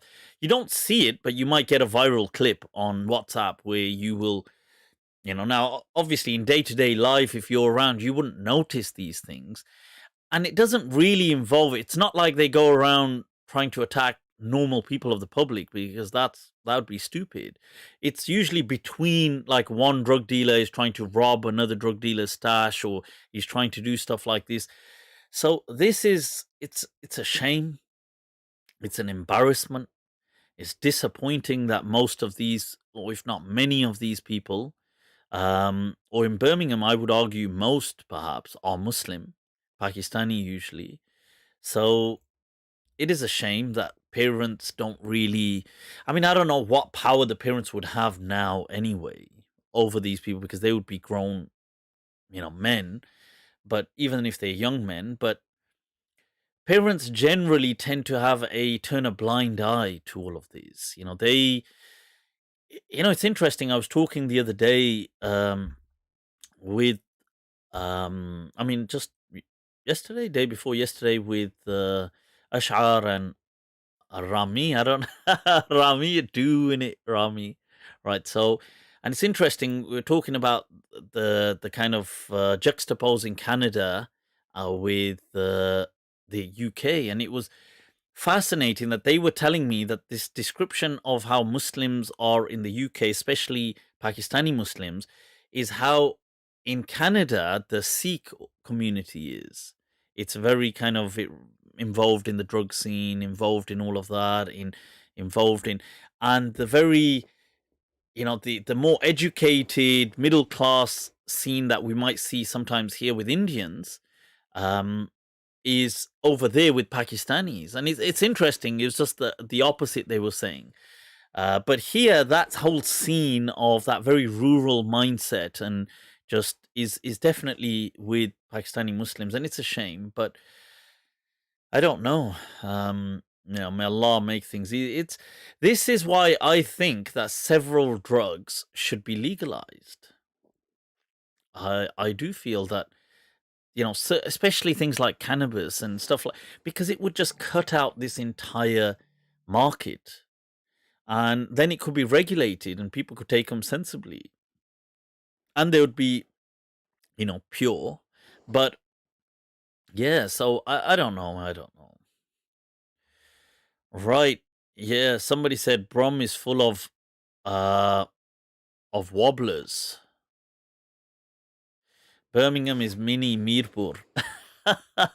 The UK is mini Mirpur, because majority of the Muslim Pakistanis in the UK, I would assume maybe 75%, if not 70%, are all from Mirpur back in Pakistan. They're all from a very rural understanding, and this is why we have that even in religion, because that's where they're coming from back home. Um, right, unless you're starting. My dad doesn't reason, he just exercises authority, and then he wonders why I left. Is it okay to slash eyebrows, not pluck, slash? What do you mean, like have a cut through them? Yeah, it's okay if you want to do that. There's nothing wrong with that. Capo Khan said, as a wise man called Ice Cube once said, they give us guns and drugs, and then they wonder why we thugs. Some wise words right there. Brom is full of wobblers. The interesting thing is that in Birmingham, every group, every sect has a strong denomination, which is very interesting because you see, everything cancels out everything then. You see, because that's the kind of art, if you look at how, from a scientific perspective, you see, if you get everything and it's all powerful, you get nothing, you know. What's that poem of John Elia where he says, अब किसी को किसी से डर नहीं, अब सभी को सभी से खतरा है, or something like this, where, now that you're afraid, everybody's afraid of everybody, it just cancels out fear. It's weird, it's ironic, but yeah, there's some philosophy to it. But yeah, you've got everybody here, and I think that's a good thing because there's certain towns like Leicester is close to Birmingham, which is heavily Deobandi. And now, because it's heavily Deobandi, it then controls the narrative of religion. Whereas in Birmingham, you will have Brelvis are very strong, but then Deobandis have a strong presence, but then Salafis have their main center, Green Lane. Qadianis have a mosque, although they're not very influential, but they have a huge mosque. Shia have several key mosques in Birmingham. So you have Jamaat-e Islami mosques. And so what it is when you get everybody, it just leaves everything's up for grabs. And then you get yours truly in Birmingham. Spreading the fitan and fasad, people, spreading the fitan and fasad. As Allah says, ظهر الفساد في البر والبحر. If Allah's saying, look, fasad has manifested, then obviously somebody has to fulfill that divine proclamation. So, and the Birmingham accent. Oh, I hate the Birmingham accent. But that said, you know what? Surprisingly, ethnic people have their own variant of it. They don't have the actual white Brummy accent. I hate that. And I hate the West, the black country accent. Oh my God. On the bus, get the bus, the bus. Where there was that poll where he said, would you rather have that accent or have chlamydia? I would just opt for chlamydia. I'd be like, yeah, hell, don't worry about it. I'm sure I could just take a pill and get rid of that. So, Mufti, what is your accent? I don't have a set accent. I don't have a set accent. But that might have been because I traveled a lot as well. So I spent 7-8 years out of the country, and which were key years, developing years, where a person develops. And then part of when I came back and did the postgraduate teaching program as well, part of that was all about voice projection and controlling voice and how you speak in order to maintain things like people management, but classroom management, how you maintain that, how one maintains authority while speaking. And so a lot of that was in there as well, and that helped. So so it's difficult to place my accent. Right, so sounds like a kind of Midland accent. Maybe. When I speak to people over the phone, if they don't know who I am, they can't seem to place me. So usually when I've spoken to people over the phone, they've assumed somewhere southish, but they're not sure where. Yeah. It has a Paki twang. Does it have a Paki twang? Chalo yaar, ab ka kare? But definitely over the phone, you can tell. You see, in the UK, with British English, we can tell over the phone, usually your ethnicity by listening to the texture of your voice. Like you can tell if somebody's Asian, which is Desi, or you can tell if somebody's white, or you can tell somebody's black. You can tell these things by just listening to the texture of their voice. I know in the whole you know, O.J. Simpson trials, where they said, "Oh, so now we talk black, now we sound black," and this was obviously it came across very racist, but the truth is, people do. Like, I don't mean the words you use, the texture of your voice. Like, if I was speaking to somebody who's black on the phone, I could tell straight away. Or if I was speaking to somebody that's Asian, I could tell straight away, or white, that immediately. And maybe there's the tiny anomaly where you miss it. But almost, 99% of the time, bang on straight away, you know exactly. But that's not as easy with Americans, though. Especially with the Desi Americans, some of them have, they don't have that. So I don't know how that is then. Is that the British English that allows that to happen? No, I don't know that. Right. So, what is going on? Someone said Indian names are funny, like Suckdeep, Dipshit. What the hell? Dickshit. Hardip. Hardip and Hardik. Is that Hardik one as well? I've not heard of that one. I've heard Hardeep, Suckdeep, Dickshit. I've heard. Sorry, who are you? I'm Dickshit. Yes, shouldn't be so hard on yourself, really. That's not like. No, that's hard. No, Hardem. No, Hardeep's my brother. That's crazy, man. Honestly, the Sikh community, they need to, it must be so embarrassing having those names. It's the same thing that certain Muslims have, like Butt. They have like Butt and Bati, and like you think, what the hell? That is so embarrassing. Oh my God! If you did have a name like that, just go to deed poll and change it for God's sake. It's so easy to just change your name. I mean, why would you suffer for the rest of your life by being called Bati or being called Butt? It's like, and there's others as well. There's I'm trying to think of some now. I don't know. Nothing's coming to mind, but there's loads like that.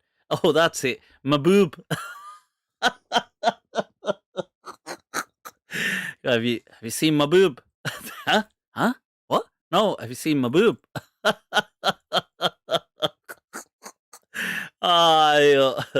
So these names, people need to change them.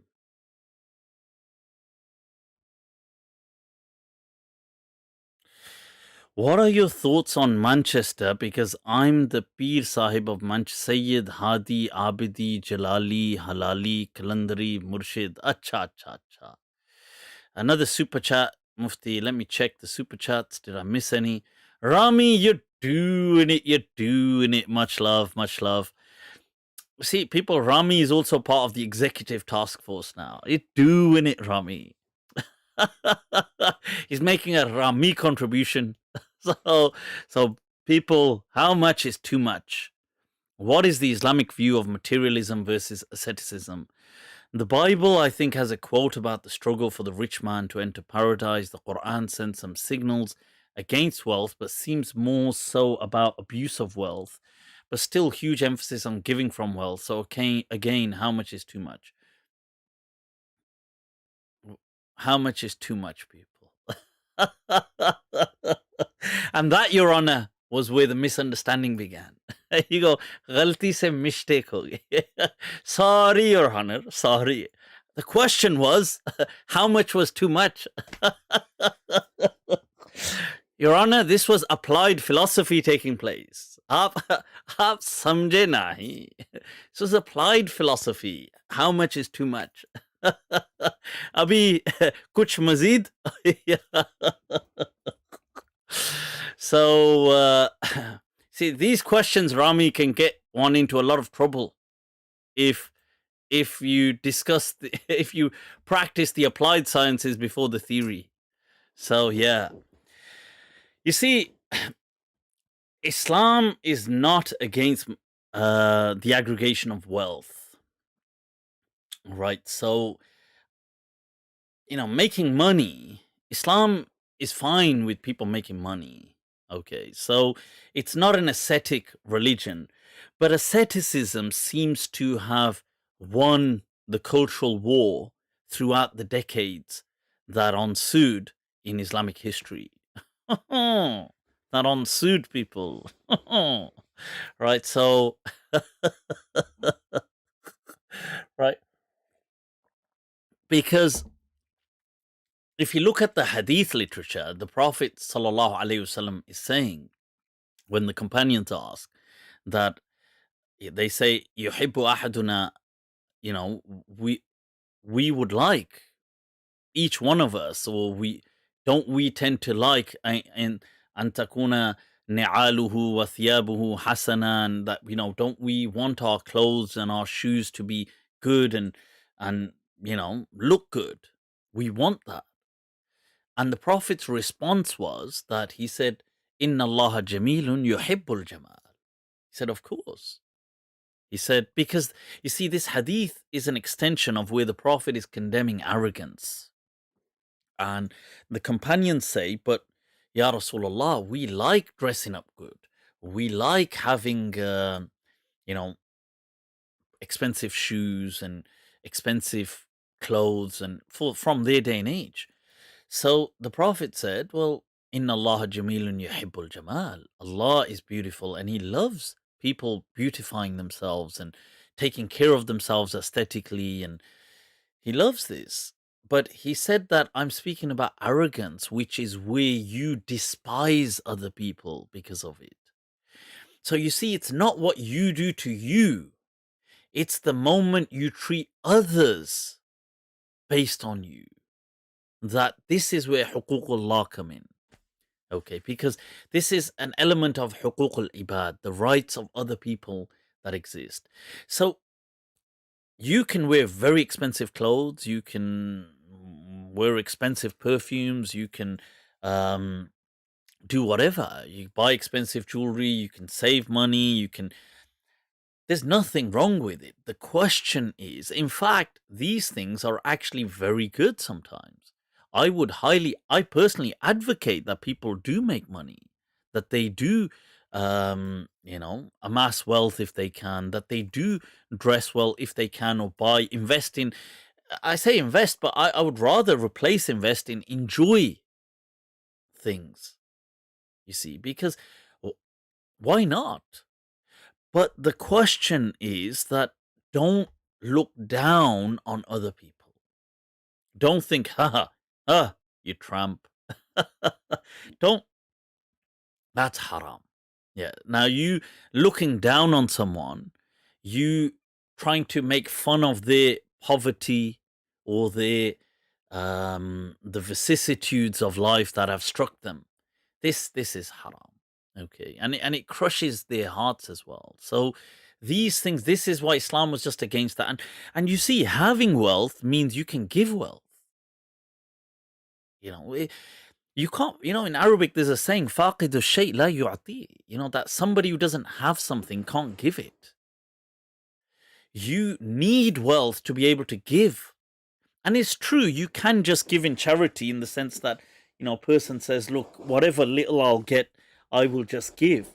That is true. You can do that. But really, to make a difference, you need to be able to you need to be able to have money, have influence. Imam Malik in his day and age, he would wear expensive clothes. And he also had this thing about having a strong build. Every day consume meat. And you don't understand how expensive meat was in Malik's time. It was a luxury. It was not deemed a, like today, meat is quite common, having chicken or having, because it's so abundant. But in Malik's time, obviously they didn't have chickens in Medina, but they had other, whether it's going to be mutton or other meat. But buying meat was a luxury that people who could afford it maybe had once a week. That was the kind of the average. Malik every day ate meat, every day. And he was criticized by the scholars of his day and age for, this kind of exuberance, this kind of this almost for this arrogant display of what they thought was wealth, or they didn't understand it, and they saw it as just, this is ignorance and it's arrogance that you are eating meat every single day.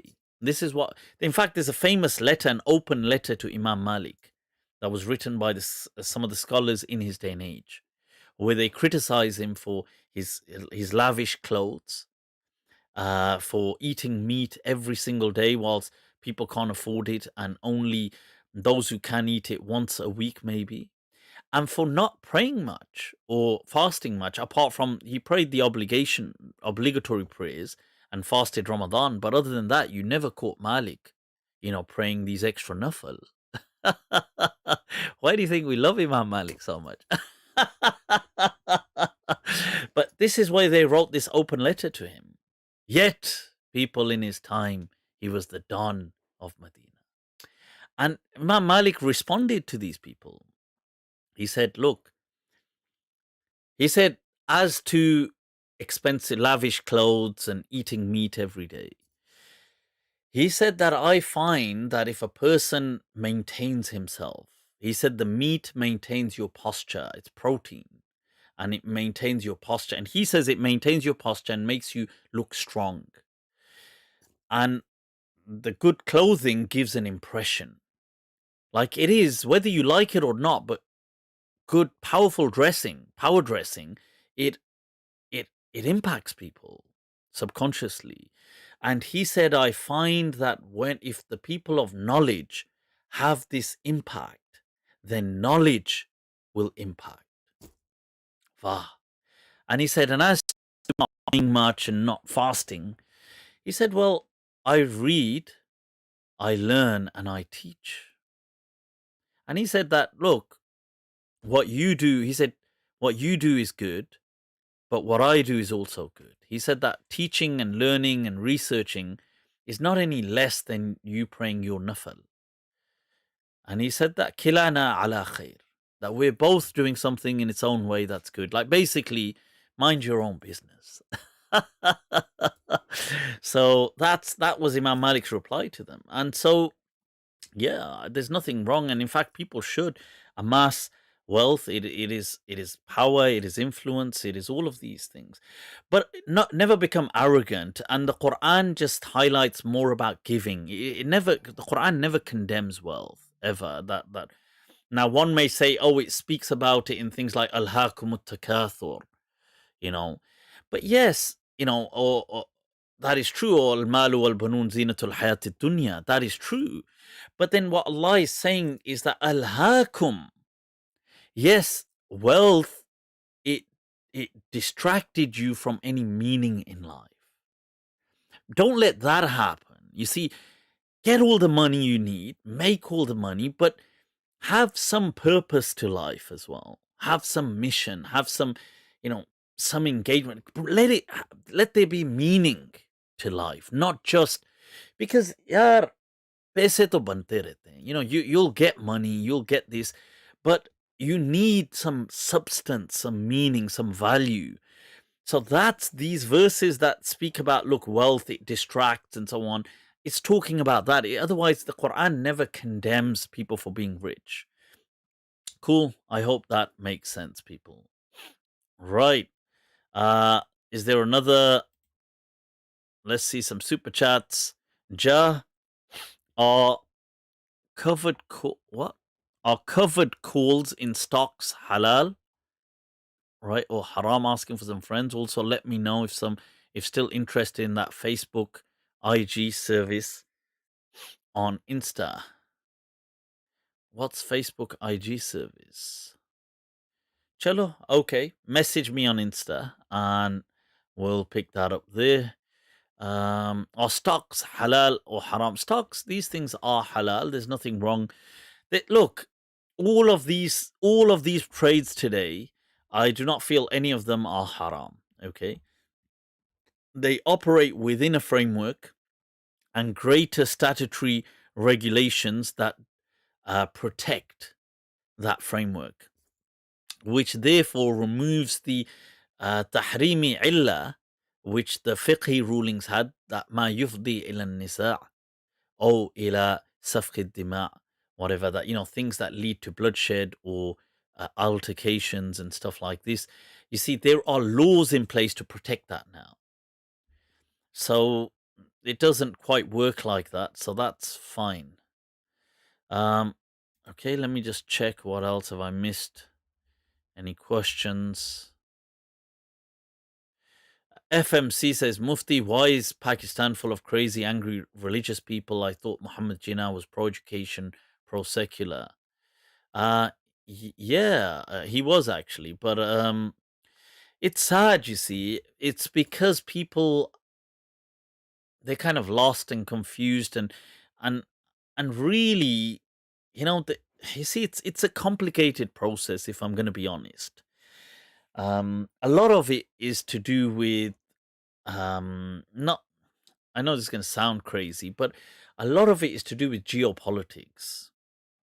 You have to understand that sometimes some things in life may look very simple, but there's intricacy to how they evolved. So the Pakistani nutcase, not just the Pakistani, but the nutcase tradition throughout the Islamic world was really boosted into a fast evolving phenomenon, largely by the CIA and the war against the Russians. You see, you can't ignore the role that these people played. Now, it's not entirely their fault. They're not solely responsible for the phenomenon, but they played a facilitating, enabling character in this play. So they promoted, you see, to thwart the Russian and communist advance and threat. They encouraged highly the leaders or the powers that be in the Muslim world to kind of enable the Mujahideen, these people who will go on jihad to the Russo-Afghan war. And this is where the likes of Osama bin Laden were born. This is where they emerge from that understanding that in the early 80s and the mid 80s, you had huge investment. They told Pakistan that, look, open up your borders, let Mujahideen go fight. They told the Pakistani army and the intelligence to supply weapons. They paid, millions of dollars to Pakistan to supply weapons to the local Afghans to fight off the Russians. But the Afghans were good, but it wasn't just Afghans. They said send more fighters. Now, the Pakistani army did probably a bit for them as well, but how about voluntary, passionate fighters? Well, you see, because it's a soldier is not necessarily a passionate fighter. It's not a warrior. A soldier could be somebody that this is my job. But then you meet someone who's fighting with zeal. One of these people with zeal could take on 20, sometimes 30 of the other people. Because with that zeal, they embrace death. They're not afraid to die. In fact, they are coming to die. That is, and it's the phenomenon in and of itself is so terrifying. So you see, where would you get these people? So naturally, the Afghans are fighting anyway. They were a rough kind of people who were used to that kind of a train. But you get these people through the Mujahideen. I know this is a holy jihad. Send fighters. So worldwide, throughout the Arab world, speeches began on why jihad is an obligation, why, qatilu aimmat al-kufr, all these verses started being recited on the mimbars. The Jummah khutbahs were all about jihad.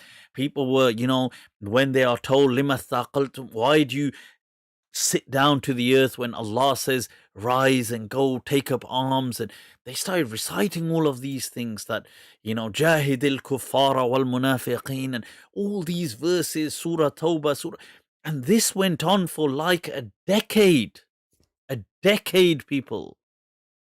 TV, mimbars, magazines, articles, newspapers. These people that were getting inspired were opening madrasas, which were then teaching people, which were then opening madrasas. There was a huge effect of proliferation of this cancer. And then, obviously, Russia collapses, and America is kind of like, all right, cool, we've had this done. And Noam Chomsky speaks so much about this, and America's like, all right, cool, thank you. Now it's time we kiss and say goodbye. And then you've got all these mujahideen who are like, Yar, this taghut has gone, Russia. Let's turn our attention to the other taghut, the United States of America. And thus,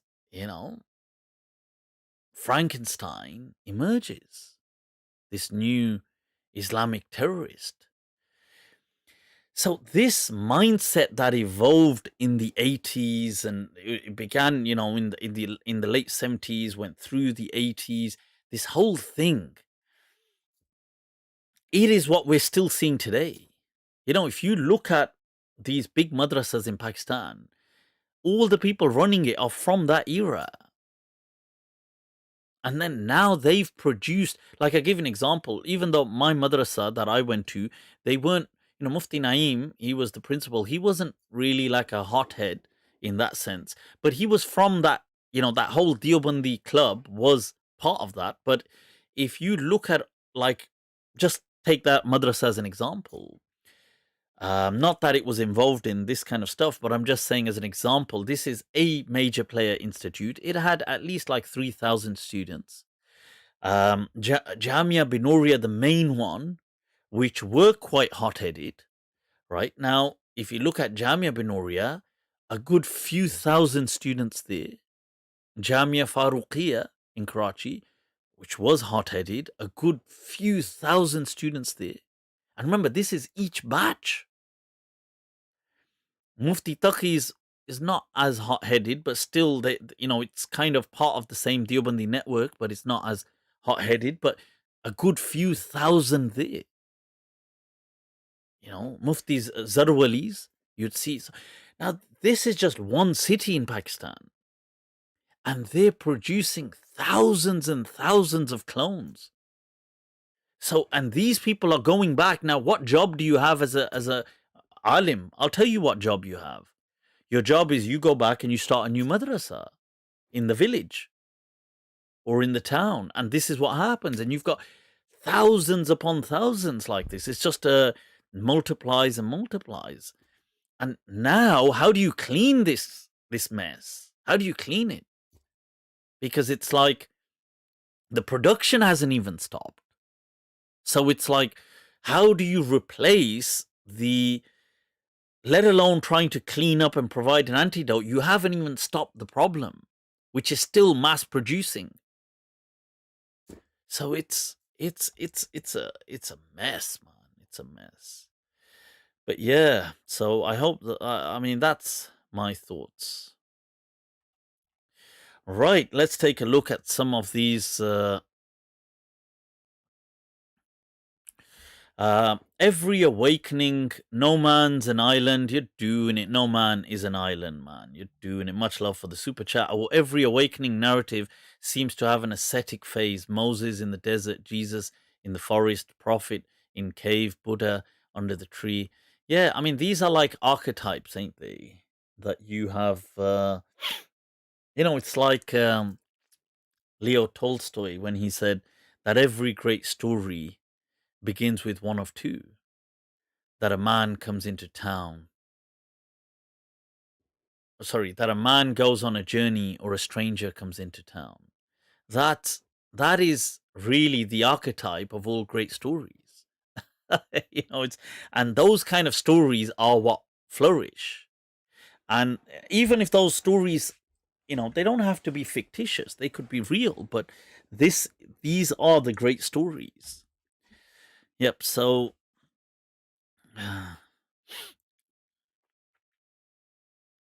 Mufti, can you be the Imam at my wedding next week?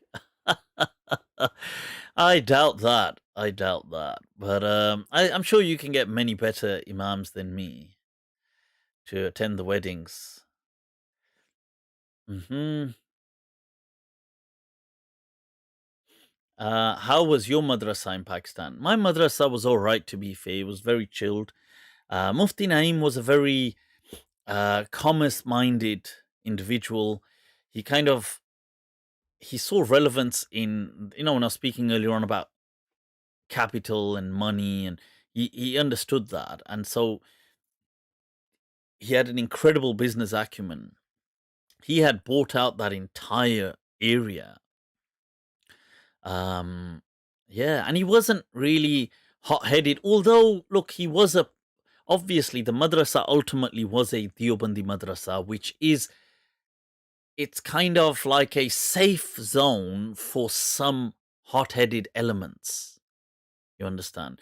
Like, so the Brelvi scene in Pakistan has only recently become extreme with people like Khadim Hussein Rizvi and these kind of people. Recently, this is like the last few years that they've taken up guns and said that, we should kill blasphemers.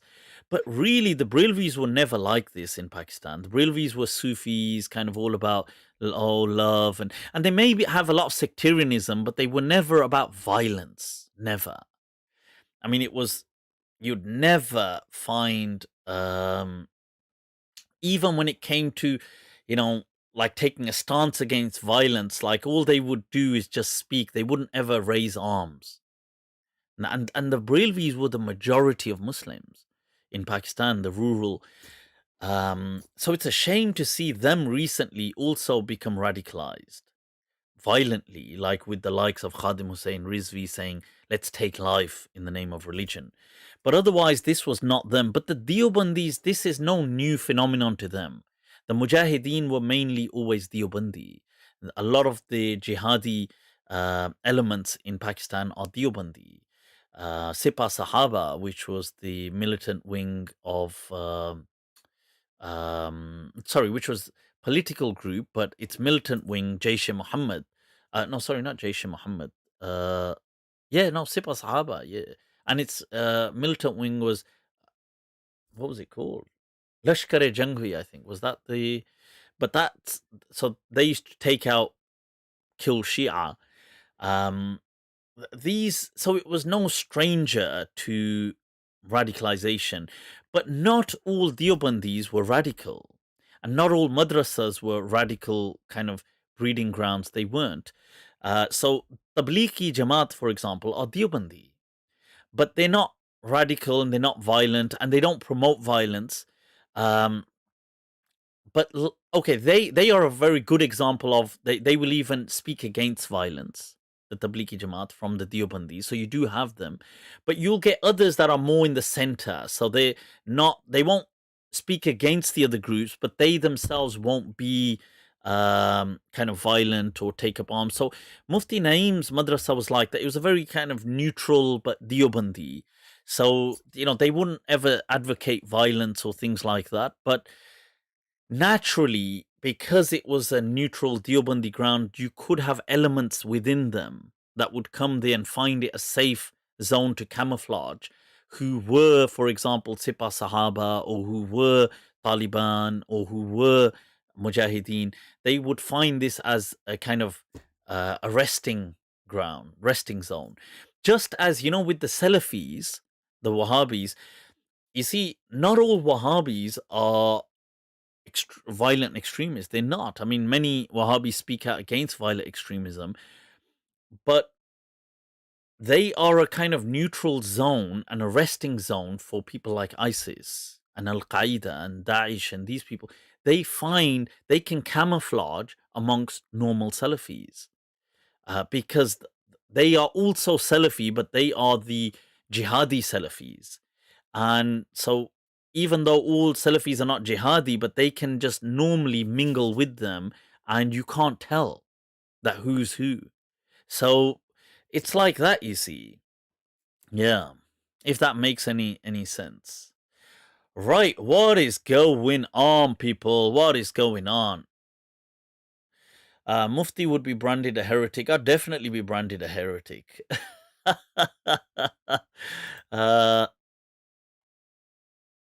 Right, let me see. Trying to check if I've missed any super chats. Right, Jerry Idris had super chatted. Shukran. Mufti, what proved Islam was true before we knew about the prophecies that we see, like tall buildings and so on? Right, there's also, what is the ruling on not hitting the face? Is it haram to do in the context of training? Do watch my clip on is boxing permissible or MMA, and it is permissible, absolutely. Those things were not talking about this. They were talking about discipline when you're disciplining people. So culturally, people will discipline sometimes children. If they told it, like it happens still in most part of the world. It's, you see, it depends. It's not. Right. It doesn't necessarily fall under abuse. Okay, some versions of it can be clear abuse. Some versions of it could just be a kind of a harsh discipline, which you wouldn't really, maybe you wouldn't do, but I don't think it's necessarily abuse either. So it's different when it's done to your own children and to other children. So even in this country, there is a difference between.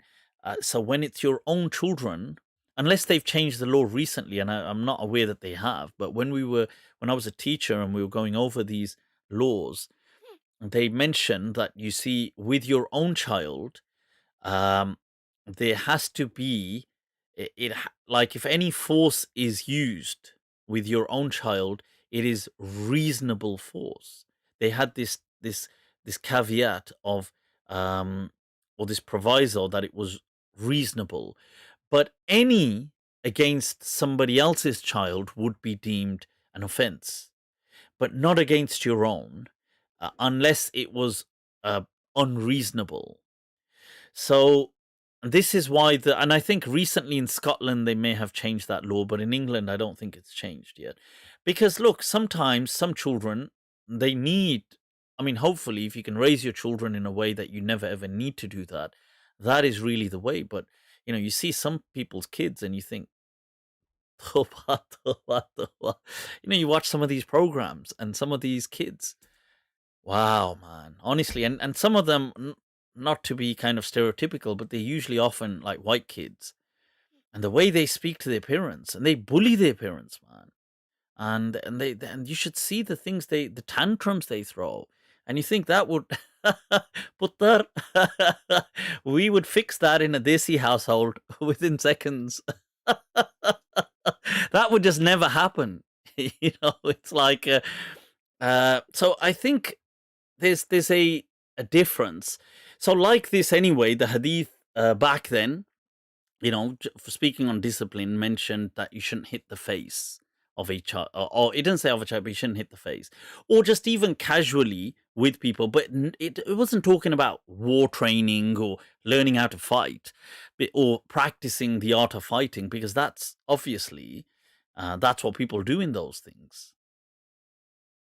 But you can watch my Ghalib Noor, is the Prophet's parents going to heaven or hell? See, the Prophet's parents, the question, I understand you're asking genuinely, but it is quite absurd. The Prophet's parents are unquestionably from people of salvation. just as anybody before the Prophet ﷺ. La or somebody had asked, look, his super chat, I can't really see it. I've been through all the super chats here. Assalamu alaikum, bro. A Maghribi fi London. Ay, ana Maghrabi. Ana Maghrabi. Doing it. Assalamu alaikum, bro. What happened with you and that Moroccan Sheikh Hassan al-Kattani? You see, nothing much happened. He was obviously speaking against me, and he was trying to say, ow, right, my foot here. Right, he was trying to say that I'm a deviant. And, right, so that's better. Right, he was trying to say I'm a deviant, which obviously by his standards, I am. Because he was, and I highlighted the fact that, look, I had looked up, and is online, that he is a convicted terrorist who served many years in prison and then he was pardoned. He was not exonerated, he was just pardoned the rest of his sentence because of the connections his family had with the king and the state. So I just highlighted that, and they obviously got very offended and said, well, oh, why has Mufti highlighted this point? And because they said, look, you even met him in 2015 or something, or 2014, was it? But I can't remember. But I met him several years back. Now, I did say that, look, yes, of course, I did meet him. I didn't know at the time this was his background. And I did speak well of him when I met him. Okay, now look, you have to understand that he's from a family. It's not him. That family carries so much, the lineage carries so much prestige about knowledge. Now, so they've had so many, the Kattanis, even my ijazat go through Abdul Hayy al-Kattani, from Sidi Bukhubza. So these people have been huge, Muhammad Ja'far al-Kattani and all their brothers and all these kind of huge major muhaddithin, Sheikh Idris and all these huge players. Now, there is also even their father, I think his name Muhammad Muntasir al-Kattani, was huge. Now, these two brothers that are still there today in Morocco, obviously there's many others as well. Now, this name is what initially kind of how I came to hear of him, because I'd heard of the name Kattani. So as an example, let me give you an example. Let's say there's Mufti Taqi Uthmani. Now he carries this name Uthmani. So, and there's been these people before him. Now you've got obviously Mufti Rafi Uthmani, you've got all these people, but from here, let's say their children. Now he has got children. Is it Imran Uthmani or something? But now let's say they've got children. Now, if you were in a place and you hear that, oh, look, this and this, such and such, Sheikh something Uthmani, who's the grandson of such and such. So, yeah, you will probably reach out to him. And if you could connect, you would probably connect. And I did connect. And so it's like that. I went and to be fair, when I went to visit him it's been many years, when it was, I think 2014 or 2015, he was very respectable. When I met him, he didn't really know who I was. I think he'd probably maybe seen my profile or something briefly, or maybe I'd messaged him, but we didn't really know each other. I went with somebody else. I went with an assistant of Sheikh Rugi, and we were there. I went with Sheikh, what's his name? Abu Bakr, Abu Bakr al-Alami. Now, who's also he's like a researcher as well today. Now, when we went to his house, he was very respectable, and I spoke good words about him afterwards. Said, "Look, it's a pleasure," and he told me, "Look, I'm teaching this, and I'm teaching this, and I'm teaching this." Although at that time I did get a little hint, because there was a point where I was going to ask him, "Oh, I'm going to go to meet Sheikh Rugi now." By the way, I was going to tell him, because we were actually en route to meet Sheikh Rugi, but we'd made contact, and Hassan Kattani had said, "Look, why don't you come over? I'm at home, you can meet me." So I was going to tell him, hey, we're about to go to meet Sheikh Rugi, and he popped out to get some, I don't know, drinks for us or something. And Abu Bakr al-Alami, he told me, he kind of like nudged me and said, don't tell him that you're going to meet Sheikh Rugi. So at the time, I thought maybe this is, because I did say why, and he said, nah, he won't like him. So I thought, oh, okay, maybe this is just politics.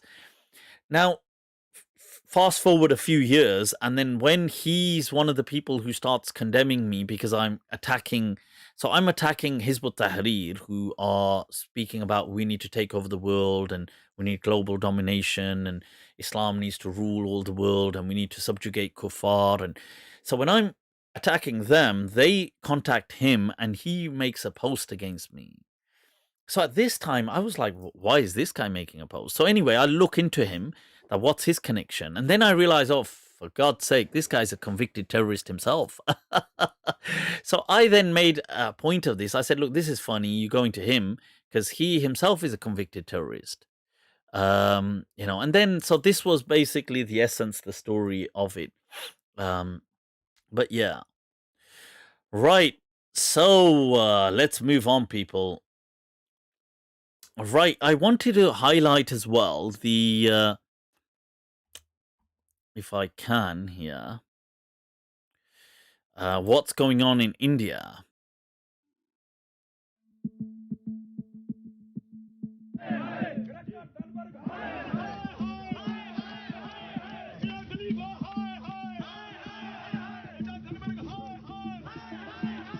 So those of you that ain't familiar, this whole tensions have been brewing massively. Rihanna had created some awareness about the plight of the farmers.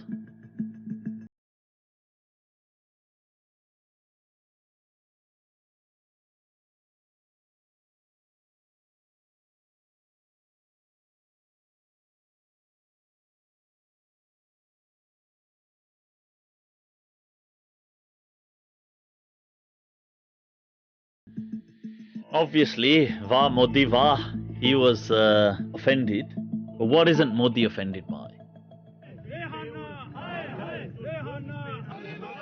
Rehana. People, watch this one moment. I'm going to be with you. Oh, right. Oh, yeah.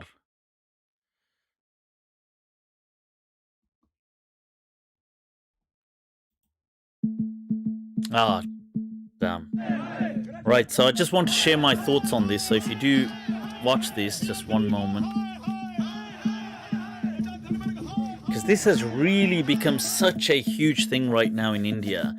I would say it's almost really shaken the roots of the country, because it began as something not so, maybe, oh, what's going on here? And it's turned into something that has gripped the entire nation.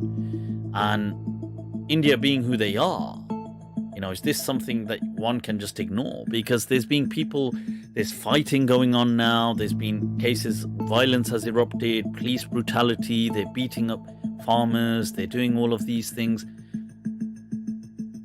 Yeah, and farmers are the backbone of the country from an agricultural perspective of what they provide. Ayo Rehana. But check this out, people. Hindustan से बाहर बैठ करके विदेशी शक्तियां मेरे देश की और एकता और अखंडता को तोड़ने की साजिश रच रही हैं। किसान आंदोलन को जिस तरीके हवा दे रही हैं, किसान आंदोलन को फंडिंग कर रही हैं, किसान आंदोलन को ट्रेंड करके फेसबुक से हमारे देश के लोगों को भड़का रही हैं, उसके खिलाफ आज हम यहाँ प्रोटेस्ट करने आए हैं।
So ye baat hai baba. As you can see, look, a lot of brutality going on.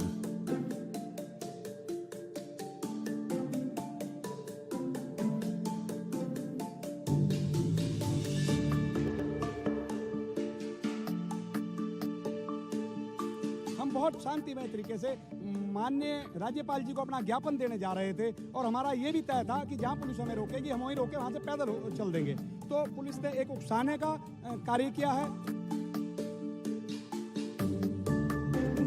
See, they haven't even commented on the violence publicly. They cut off the internet to stop transmission.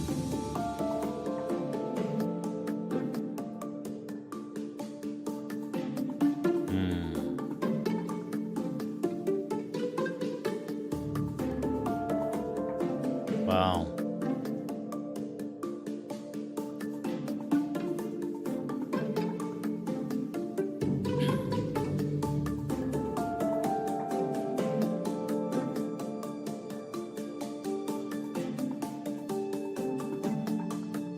Yeah.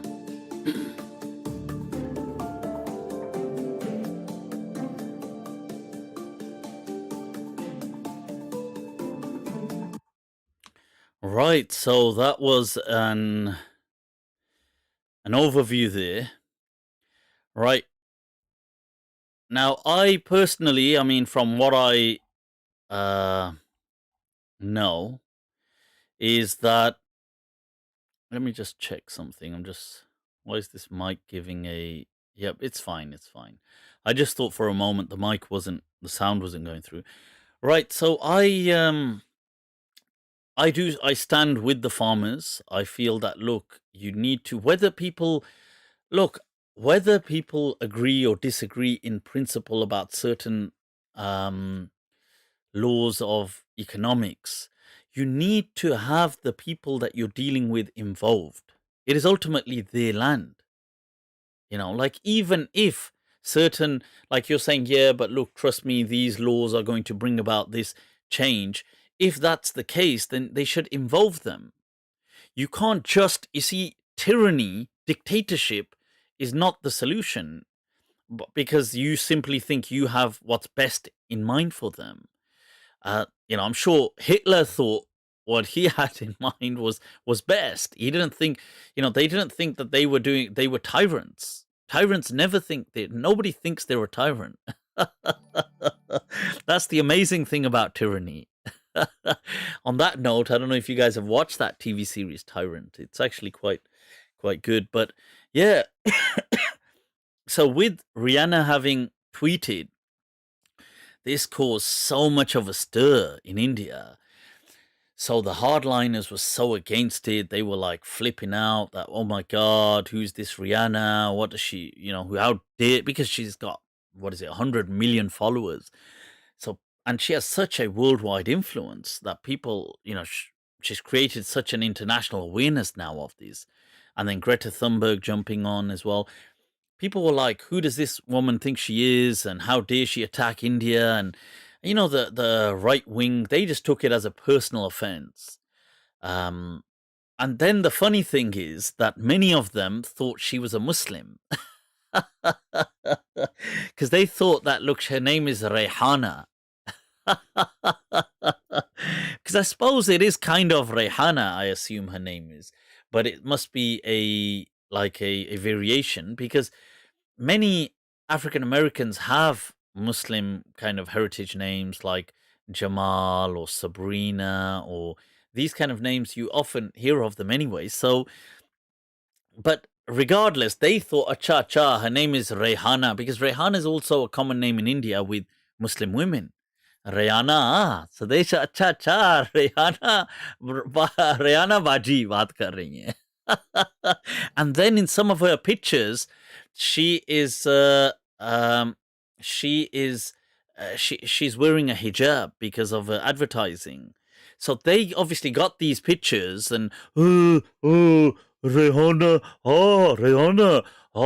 Musliman, hijab, anti-Modi.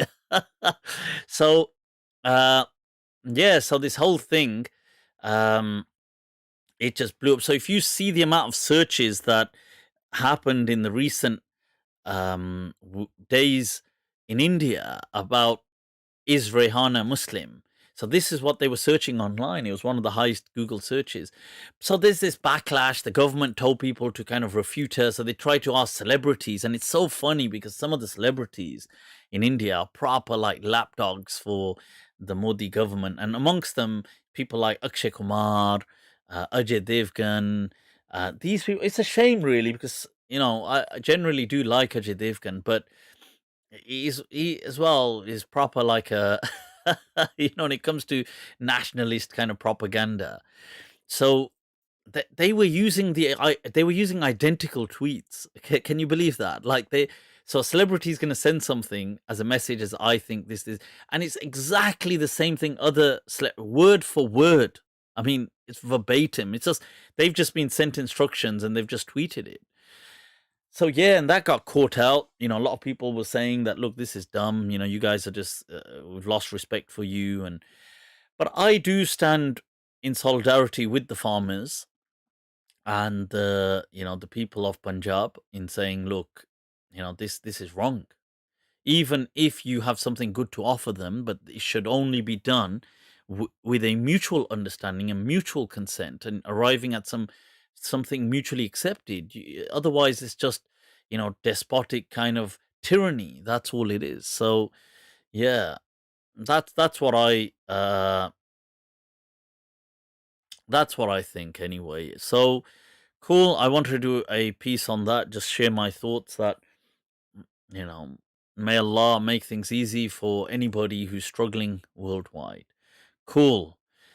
Somebody asked, give Punjab to Pakistan. Abey yaar, you don't need to give Punjab anyway, okay? Just respect the people at the end of the day. It's their land. They're working hard and they've got a problem, haven't they? Because they're telling you that we're not doing this because we're going to lose money. So either if you want to make the deal happen, put things in place that will ensure that they get more money. Incentivize it for them. I mean, what's this? It's common sense, really. A lot of things in life can be resolved just through cool, composed reason. Right, now. Right, so, वाह बहुत बड़ी बात कर दी मुफ्ती साहब. अब क्या करें? बात तो करनी पड़ती है. So, right now, I don't know, somebody said, yummy is despotic. अब क्या करें यार? Sometimes the words just come to me. It's just put it on my insanity tab. Right, there was a question. Ali Azad, what's your thoughts on the red pill movement that's popular amongst men nowadays? They talk about female nature, then they're going to be like, why does Mufti swear? Abe salo, who the hell's bloody calling me at this time? So they talk about female nurture, unless people are saying, somebody telling me that the volume ain't going through or something. No, you can hear me fine, I take it, yeah? Right, so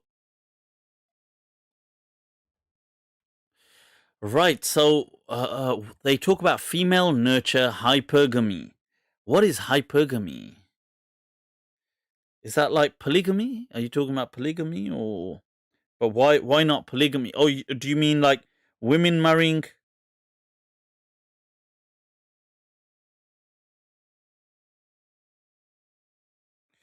Is that what you?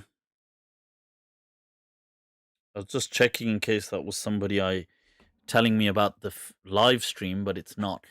I don't understand what hypergamy, what you mean, but I mean, I'm assuming you mean by that polygamy.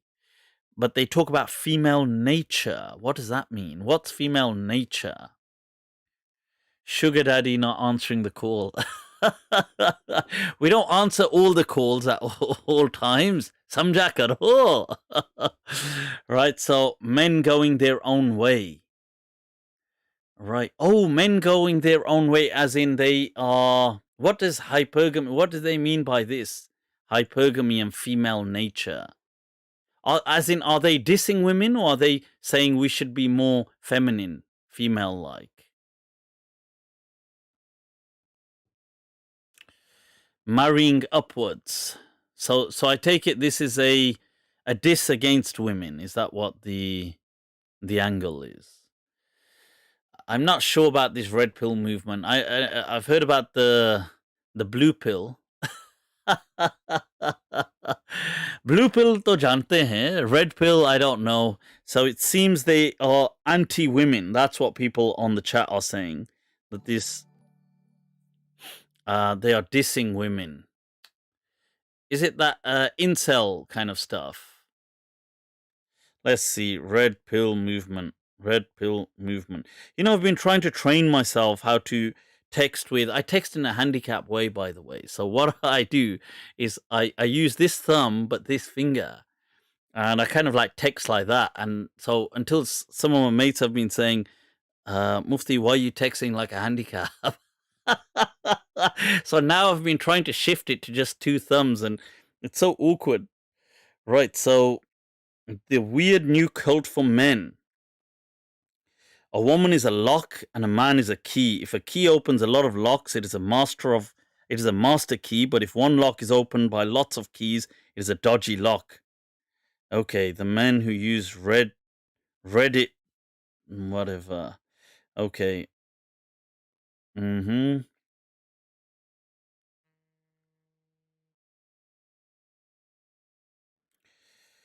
Right.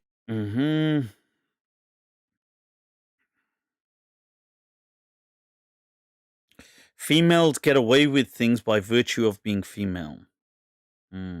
Okay. Red Pill had only 100 followers. Today it has more than 15,000. Right, it's a manosphere. Loosely associated blogs. You are hating women because you have the wrong expectations of them. Right, okay, I get it. So it's basically people who, I get an idea. Right, look, right,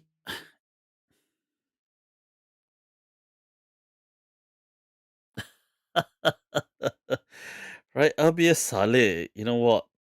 I have to. Right, so you see, according to me, this thing doesn't really make any sense like that. Okay, so okay, right now, I understand some of the arguments they're saying are maybe fine in and of themselves, but I find hating on any gender, whether it's hating on men or hating on women, to be ridiculous.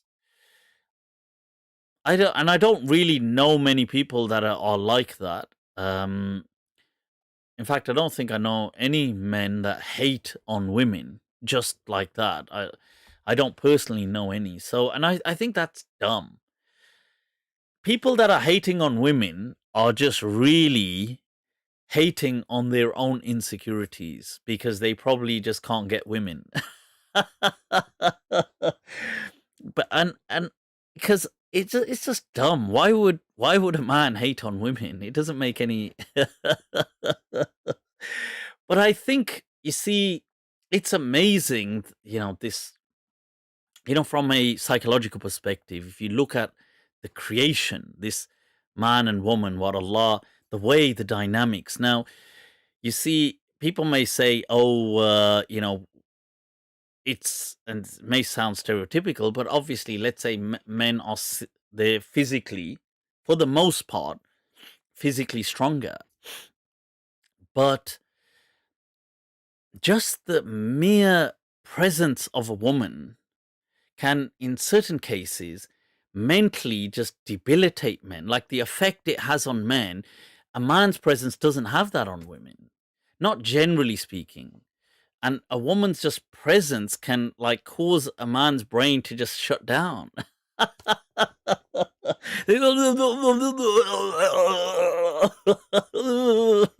So that is the presence, in the presence of beauty, people. That's what can happen. So you can see, I mean, in many ways, you can see that, and obviously, there's so much more to this. The form, the power of femininity, and things like this, and you can see why people in many cultures in the past worshipped it, or spoke of it in divine terms. Yeah, so I mean, it is unquestionable that it is I think it is the manifestation of divine beauty in this world is the woman that represents the manifestation of divine beauty on earth. But I think it's ridiculous but I can understand some of the arguments. I do feel are true, but it's nothing to hate on. But it's true that, okay, by virtue of being women, do they get away with things? That's true. I think they do in certain things, but it's like a man is always seen as, with a suspicious eye, and a woman is seen innocently, and that's just how society works. You don't hate on them for that, but yeah, it is true. It is a bit unfair. Like if a woman slapped a man, if you saw this, you would automatically assume it's the man's fault. But if a man slapped a woman, it would automatically be assumed it's the man's fault. You see, so it's a double whammy. And I suppose this is why it gives women a lot of courage as well, sometimes, to provoke men, because it feel like if they do react, they will always be deemed wrong no matter what. So I do accept that argument is true, but it's still not a. And I also do think things like, let's say, when crime, so for example, breaking the law, it is women will be treated much more compassionately than men. So for example, they'll often be spared prison whenever that's an option. Men won't be equally spared prison. They'll be like, chuck them in prison. But yeah, so you get these kind of things. But chalo yaar, it is what it is. I understand you could speak from an egalitarian perspective and promote more an egalitarian approach. But the truth is, I think men will just always view men like that, more suspiciously. And, it may be sad, but it's true. But it's not a reason to hate on women. Simping, yeah, simping is the opposite though, isn't it? Simping is like when men just suck up to women all, because they're like, you get some of these simps online. They're just like, they just have to agree with anything just because a woman said it, and they think like, oh yeah, let me agree with it because it's chovels. You have zero respect for those kind of men. If Mufti was a muftes, he would have gone to prison. Yeah. Mufti advocating the good old tappar. Wait a minute, tappar, I never said that. Not about to women, I never said that. So behave. No, don't spread wrong propaganda. Spread the right kind of propaganda. Right, people. Too many chovels in the chat. Yep, it is. I was feeling like a simp to Ava. Who's Ava? They hope they'll get laid. See, that's the thing that people don't get. You see, that kind of an attitude of sucking up, nobody likes it. And women don't generally. It's such a anti-appeal factor. So it's counterintuitive. Like people think, oh, by sucking up and becoming this kind of like a lapdog, that somehow they'll get a chance to be in with. But that's actually seen as such an anti-attractive feature, especially coming from a man. You gotta be a man. Man, mard bana karo yaar. Have some Then people nowadays will be like, but what does it mean to be a man? This one, gender neutral, gender neutral society. Yeah, but anyway, Mufti, are you a male feminist? Yeah, I'd like to think I'm a feminist. I just think the feminists don't accept. I don't know. That's weird because I advocate women's rights and I speak about women's rights in Islam, and I'm always trying to speak against people shunning women in Islam or stuff like this. But I think, I don't know why, like feminists that are like, the moment they watch any part of me, they just don't like me. I don't know, like even though I'm not, I mean, is it my jokes, or is it do I just give off this vibe that they think I represent male toxicity? No, sorry, toxic masculinity. Your toxic masculinity.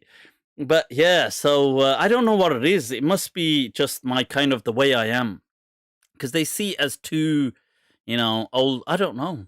I wonder what that is. I wonder what people's thoughts are. Why do they? Why do I give that kind of? Why do I have that effect on feminists? So people, right? What is going on? I want to be a girl. Huh? Sam saying I want to be a girl who's not. Oh, I want a girl. Acha. I want a girl who is not afraid to be worshipped. Hi. Haramyo, this is in the chat. Sharam karo. Mufti is a male chauvinist. Am I? I don't know. Right, so I don't think I'm a chauvinist, but is that the impression I give? Right, let's move on to... Right, so what is going on?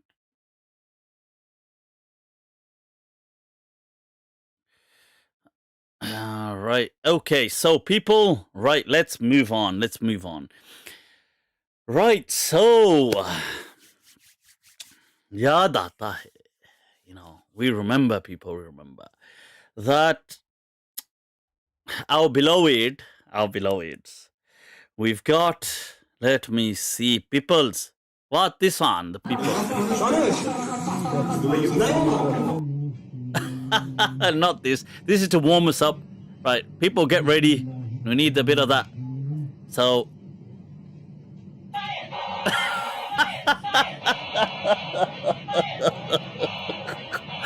I just can't get over this, ever. How could you seriously take this scholar seriously after he did something? You walk into a room and he's shooting someone with a space gun. With conviction. Not as a joke, but with conviction. And you're just like, turn right back around, and I tell you what, it's all right. I'll just ask a 7-year-old this deep philosophical question. Don't worry about it. It's just like I'll just ask a pet.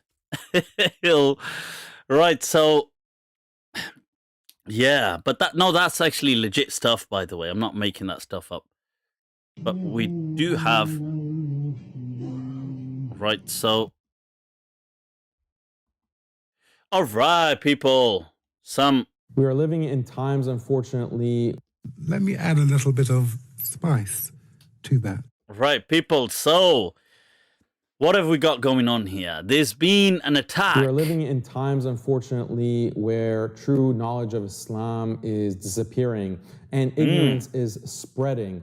Why is this happening? The main reason on social media is people who are dressing like scholars, talking like scholars, but in fact, they're spreading all kinds of deviant and heretical views. Recently, I've created a supercut of his videos to get a sense of what his views are like. Do you believe that stoning is stoning? Sorry.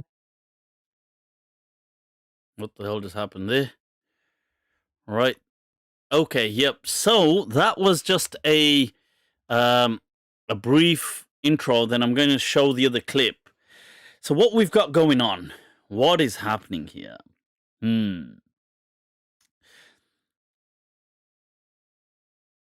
Right. So basically, people. Ow.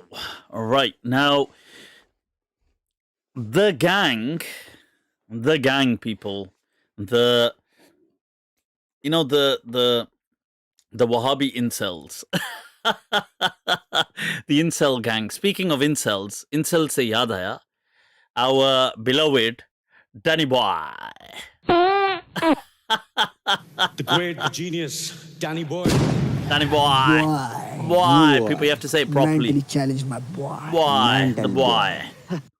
Right. So, Danny Boy has made a clip attacking Dr. Shabbir Ali. And then also, there was a clip made by, you've got our beloved, our other beloved. So there's been multiple attacks on multiple fronts, people. We've got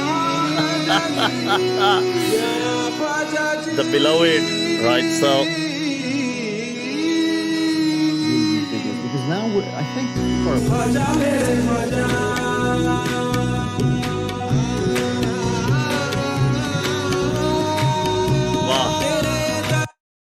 right, so peoples, on that front, you had the other incel, Gangu Teli, who's also attacking Shabbir Ali. And what this basically is, they're picking out his Islamic views. They've made a video, or they're sharing a video where it's so, they've pieced them together and they're saying, look, what a deviant, what a heretic, blah, blah, blah. We got to be wary of these people who dress like scholars and they've got deviant views. And in some places, he's calling him a light version of Abu Layth. Acha! Light diet! Yeah! Oh! Okay, let's go to... But here, Gangu Teli, as our beloved, has a sidekick with him, people. So the sidekick, as you can see, doing these videos, because now we're starting to get this perception that we're the guys that go after the mashayikh. We're the guys that go after and criticize the ulama and condemn the ulama. And the perception of who are from the ulama, right? So wait there, we're going to get to this. So in this video clip, he, along with his sidekick, Snow White,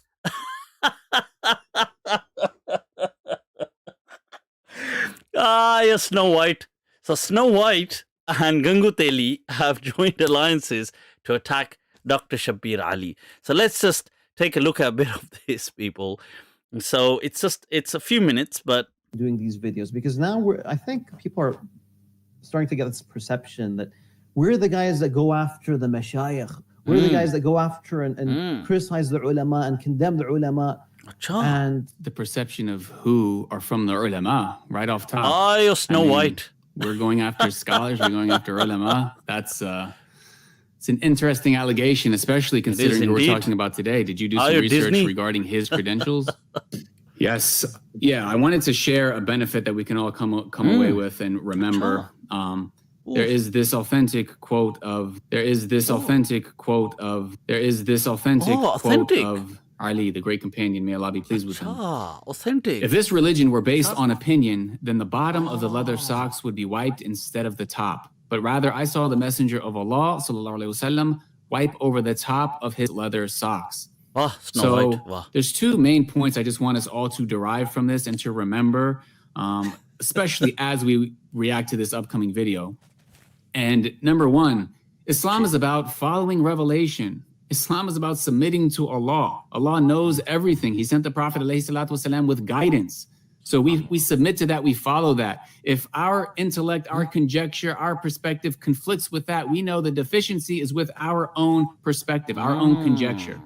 So that's a very simple, but it's a foundational concept of what Islam actually is. So that's number one. And then number two, the importance of following the understanding of the companions of the Prophet ﷺ. This was the best generation. They were taught by the Prophet ﷺ himself.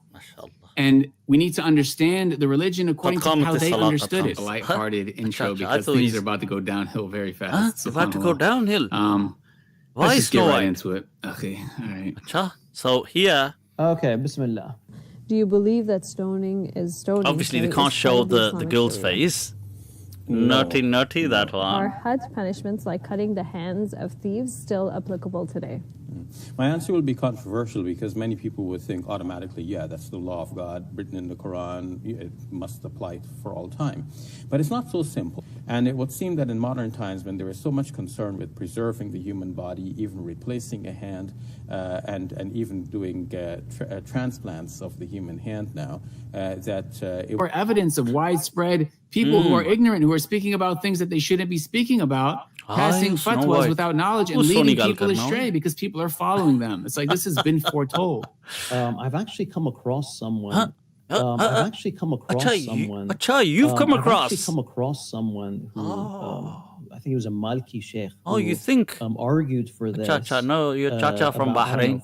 A few hundred years ago, 400 years ago. By the way, he hasn't come across this. I'll heretic. tell you in a moment. You know, you had takfir, like being made against him because of saying the same thing, saying that we shouldn't cut hands off anymore.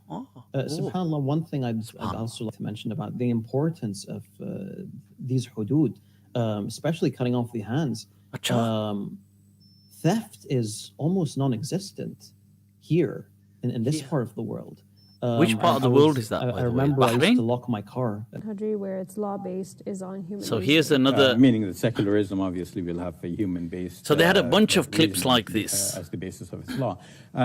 So what I want to, more generally, I feel that it's best that the rule is governed according to the majority the decision within a particular state, so that there is a gradual process and things changed based on majority votes to there's a new proposal and then there's a democratic referendum, democratic sort of system. This seems to work best in our modern times. I did want to say before I forget, a lot of these issues. Don't want you to forget Snow White. Don't know what's going to happen if you forget. Right? Some might think it's just out the blue. We're jumping the gun. We saw this video. Why would we think watched that? it. Now we're making another video. The reality is, many of us why would we think that? in the field of da'wah and students of knowledge, and we're familiar with who's out there and what they're preaching. We've seen people go down a certain path for years. I feel like Shabir Ali, for example, this is the first time we're saying anything publicly, but for years now, he's been saying many problematic things far beyond. For any seeker of knowledge, don't take your knowledge from someone who made a name from polemics. For any like you. Seeker of knowledge, don't take your knowledge from someone who made a name from polemics.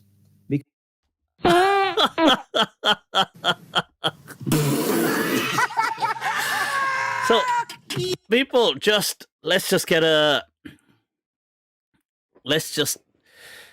gather some thoughts on what we've just seen. This incel gang of Danny Boy, Ganguteli, and Snow White. Snow White. Why has Snow White got a chila on her head though? Why is she wearing a dupatta? The funny thing is they go on about like homophobia all the time, but then they dress like in a frock wearing a dupatta on their head.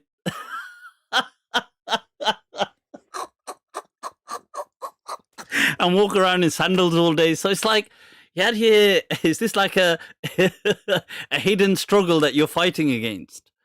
So, so as you heard the wise words on, as you heard these wise words from the Golden Trio. Right. So, what they're doing is they're attacking Dr. Shabir Ali. You know why? Why? Because people like Dr. Shabir Ali, naturally being the voice of reason that he is to them a soft spot. Now, I just put in a tiny section there. The actual clip is over half an hour long. So he goes through several of Dr. Shabir Ali's things, as does Danny Boy, does the same thing. He's got selections that he's showing, look, oh, he says this is allowed, this is allowed. Basically what they used to do with my clips.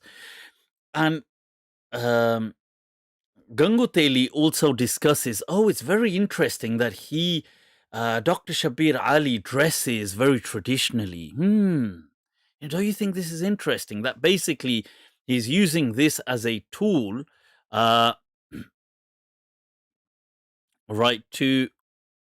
just one moment. Abe Salo. Right, if there's any person trolling, can you block those people, please? Right, obviously, I've got so many mods. Put those buttons to use, please. Right, so there you go. Right, so now, because he's a soft target, Dr. Shabir Ali, it's not his style to come back at someone.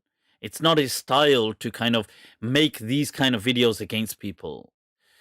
Right, so now, this is why they target him.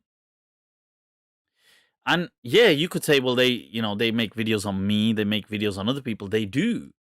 But all three of them simultaneously targeting him. This is like a strategized, just a filthy attempt of bullying. That's what it is.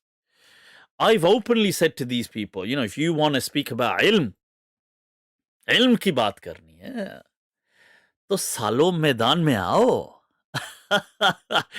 I've time and time said to Gangu Teli that, look, come, let's have a discussion. You speak about Bukhari all the time, let's discuss Bukhari Gate.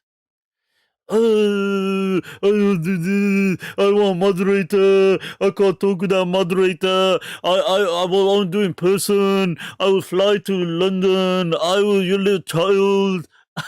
Abe Saleh, why do you need to fly to London? I'll save you the trip. Main hu na. Come live this evening, I said. Right now, I said, let's make this happen. I don't even, any day of the week, yaar. I don't need no preparation. And twice on Sunday. I'm ready. Obviously, they won't take up my challenge. Oh, don't discuss with deviants. I don't discuss. Abe Salo. Don't discuss with deviants. You just discuss about deviants, huh? This is their cop-out clause. I don't discuss with deviants. Well, same thing with Snow White. Abe Saleh.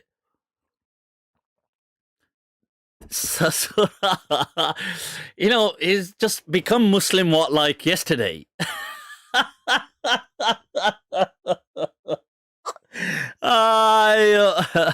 Snow White.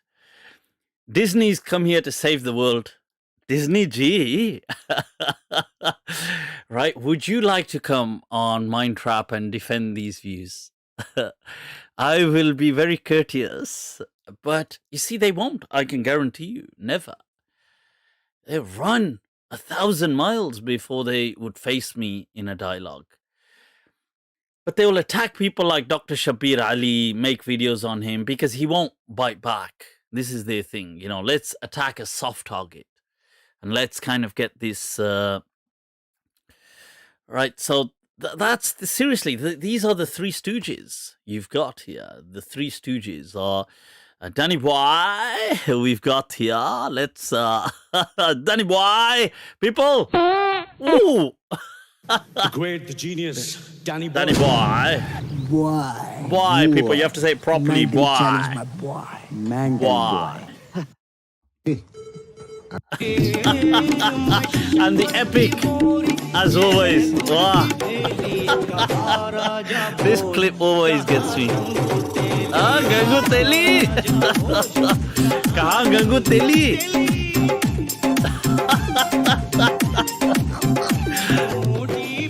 You're Gangu Teli. He's doing it though. You're doing it, Gangu Teli. You know that. You're doing it.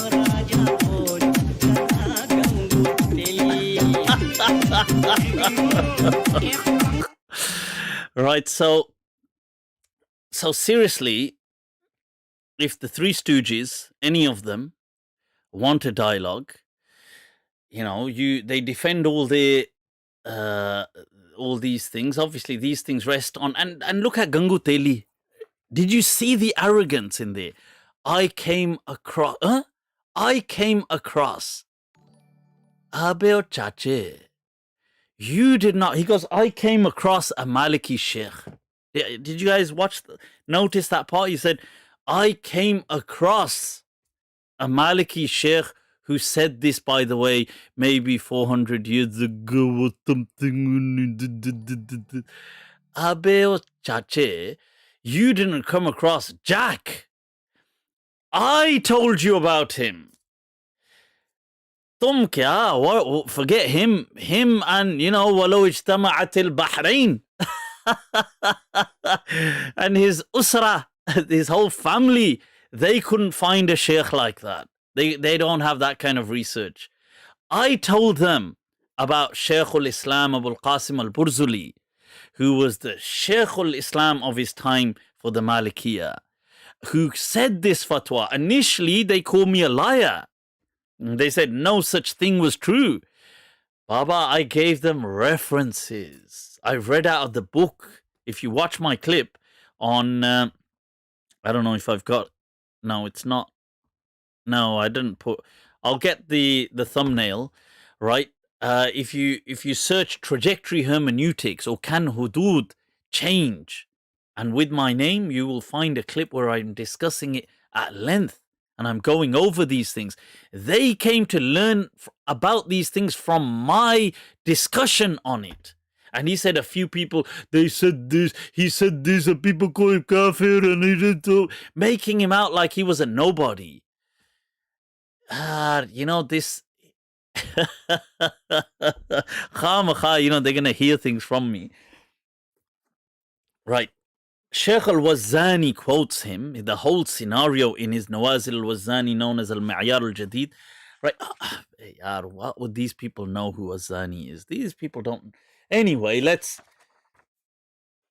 he has the whole discussion, and yes, Malikiya disagreed with him, but many accepted. And he says here, وَمَا أَفْتَى بِهِ الْبُرْزُلِ مَالَ إِلَيْهِ ابْنَ خَجُّ وَابْنَ الْعَقْدَ. These people went, and then it was followed up by several people after him. Musa ibn Ali al-Wazzani, you've got it in the Nawazil Zayyati, and he mentions اعلم أن فتوى البرزلي بجواز العقوبة بالمال ثابتة أي ثبات. He says that the fatwa of Burzuli is established. This is after him. The scholar saying أي ثبات, like hell yeah, it's just as sound. And he says, فَشُدَّ يَدَكَ عَلَيْهَا شُدَّ مَنْ لَا تُدْحِشُهُ رُعُودَ أَهْلِ التَّمْوِيهَاتِ. He says, so hold on to it with great steadfastness. He says, وَحَرِّضْ عَلَى الْكِبْرِيتَ الْأَحْمَرِ وَالسِّرَاجَ الْأَضْوَى. And he's advising that hold on to this. This is what will take you onto the right path. To the extent that it's said in a poem then, he says, وَتَابَعَ الْبُرْزُلِ ibn al-Aqda مَعَ ibn خَجُّ خِلَافًا قَدْ عَقَدَ. So he mentions that this is people that followed on to support him in this whole thing. And this goes on for pages, and I go through this in my discussion, Can Hudud Change with Time? And there's quotes of the Abu Ishaq al-Shatibi speaking about this principle of punishing with wealth instead is established. وَهِيَ ثَابِتَةٌ عِنْدَ Malik. According to Malik, it is established. They also quote Ibn al-Lubaba, demonstrating these things as well from the Maliki madhab, this principle. And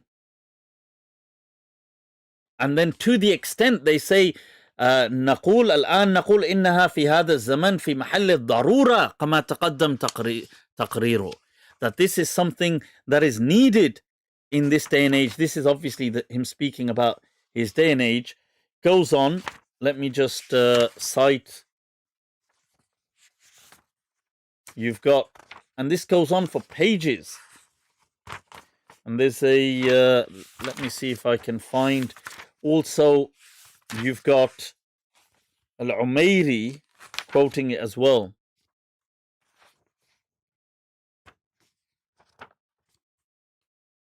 Un momento.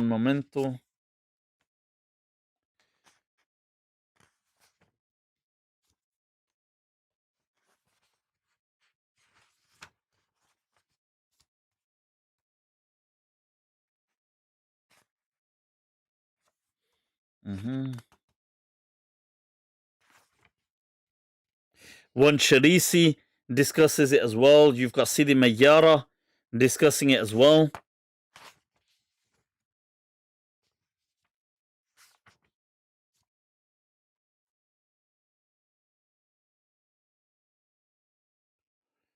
Now, he obviously begins the discussion by mentioning that this is something which people cannot be negligent of. اعلم أن مسألة العقوبة بالمال أو فيه من المسائل المهمة. This is one very important mas'ala. He says that people should learn, and there is a difference of opinion on it. And he goes into, and then he begins the whole, which goes on for pages and pages. There's also and so I go through in my video here لكن قال القاضي العميري في شرحه له بعد كلام طويل وما أفتى به البرزلي مال إليه ابن خج وابن العقدة وقد كتب به للسلطان. He mentions that even they wrote to the king, the Tunisian king in his time, Muhammad ibn Muhammad al-Sharif al-Susi, the local sultan, but they write to the Tunisian one as well. وهو نازل بوادي سبو, and then he mentions this قبل أخذه لفاس, and this is what the people was actually the law in Fez in his time. And he says that, look, and وتكلم بكلام طويل حاصله أنه راض بفتوى البرزلي, to the extent, and his conclusion is that he agrees. Sheikh al-Umayri says he concurs and agrees with the fatwa of Burzuli. And then Musa ibn Ali al-Wazani goes on to expand in it and stuff like this. So him saying, some guy said it and, he suffered and he was just... He was not some guy to start off with. He was Abu al-Qasim al-Burzuli from 600 years ago. And he was the Shaykh al-Islam of his day and age. People, the teachers of people like Ibn Khajju, Ibn al-Aqda, you've got Hululu, all these great people are junior to him. He wrote about this, and no, the fatwa was not just he said it and it was ignored. Many people carried on with it after him, to the extent some people may have varied some of the rules, they may have varied some. It was the practice of Fez.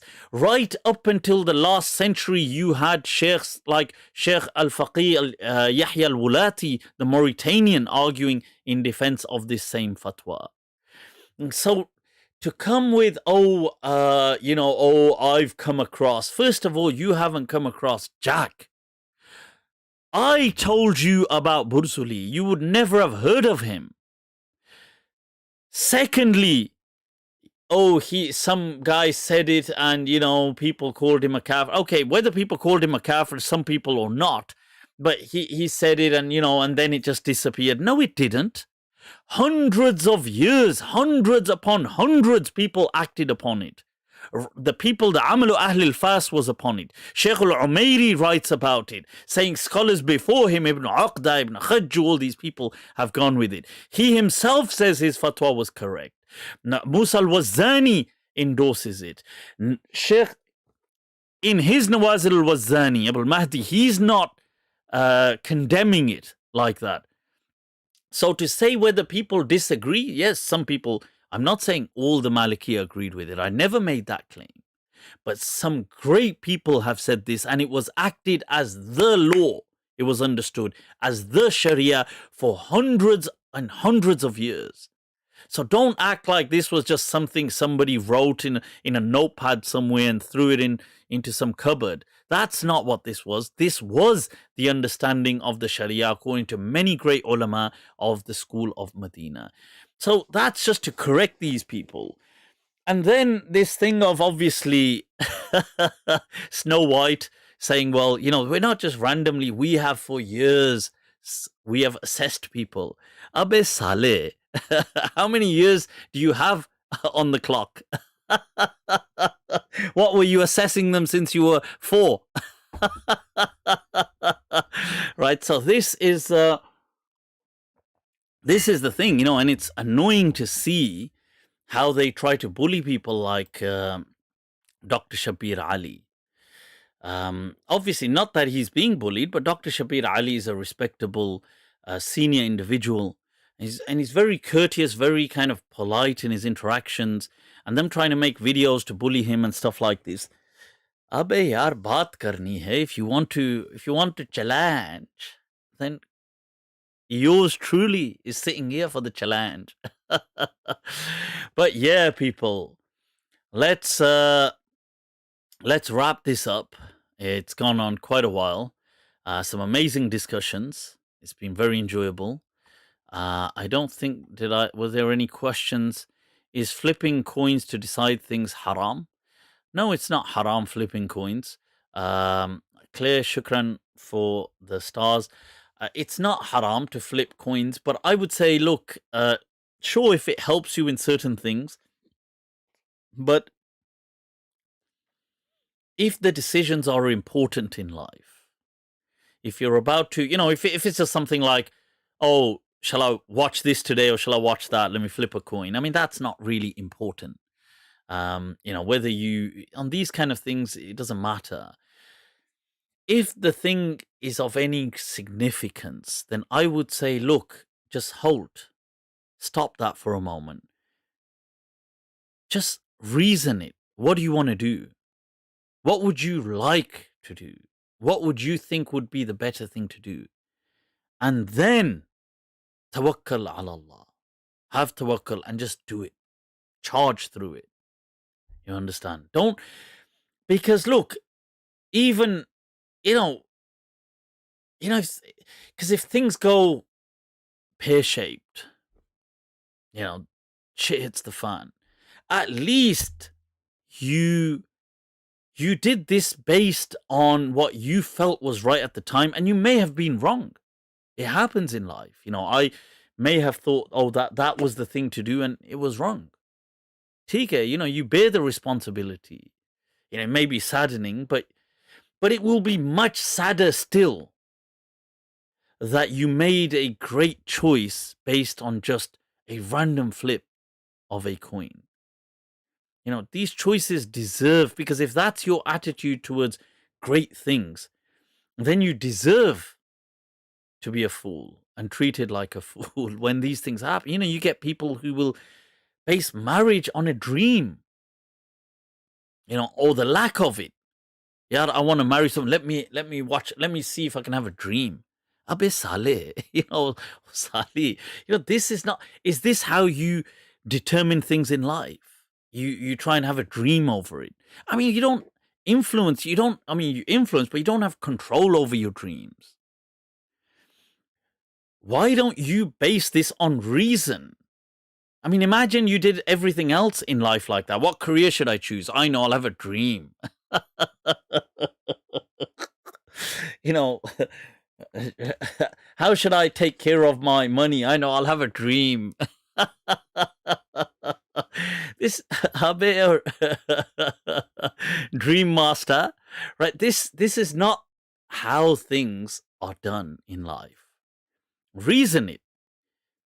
Even if you get it wrong, you bear the brunt of it. TK, you can say, look, fair enough, I got it. You know, it didn't work out how I wanted, but at the time, I thought about it, I made a calculated guess, and I did tawakkul ala Allah. And, you know, sometimes things don't work out. On many occasions, they do. But you won't think, oh, you know, I was so dumb. I just drank some hot chocolate and went to sleep and had a dream, and I thought, okay, I'm going to do this now. People do some crazy stuff, you know, sometimes. I remember when I used to be teaching, I was at a school once outside of Birmingham in Warsaw.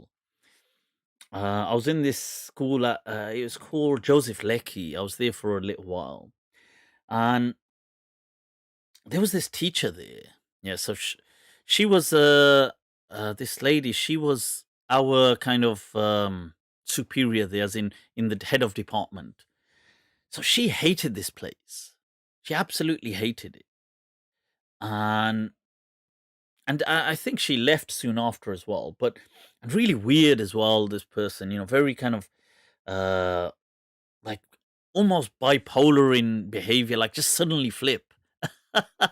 You think, whoa, okay. But anyway, I remember once she was going on about how she hates being here and this was such a bad choice, and I asked her, well, why, out of curiosity, why did you join then? I mean, why did you take this job? Because she was like, when I took this job, I had an opportunity. I could have taken these other places. I wish I took them. They would have worked out so much better, and so on. And I said, well, okay, why did you take this place? So she said, well, what it was, she said, okay, the truth, the truth, huh? She goes, the truth is, the drive here, when you're driving down and there's that road, this major road that comes before, it has these kind of like tall trees, I think like cypress kind of trees. It has like these nice trees, not the school, but this main road leading up to the road that goes to the school. So I said, yeah. And she said, well, I really liked that.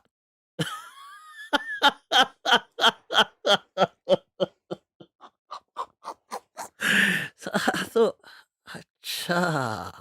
acha, Mia Yusuf. So it's amazing what does it for people. You would, I bet even the school wouldn't know why, like they could never be able to predict that. So this is it, people, amazingly amusing, huh?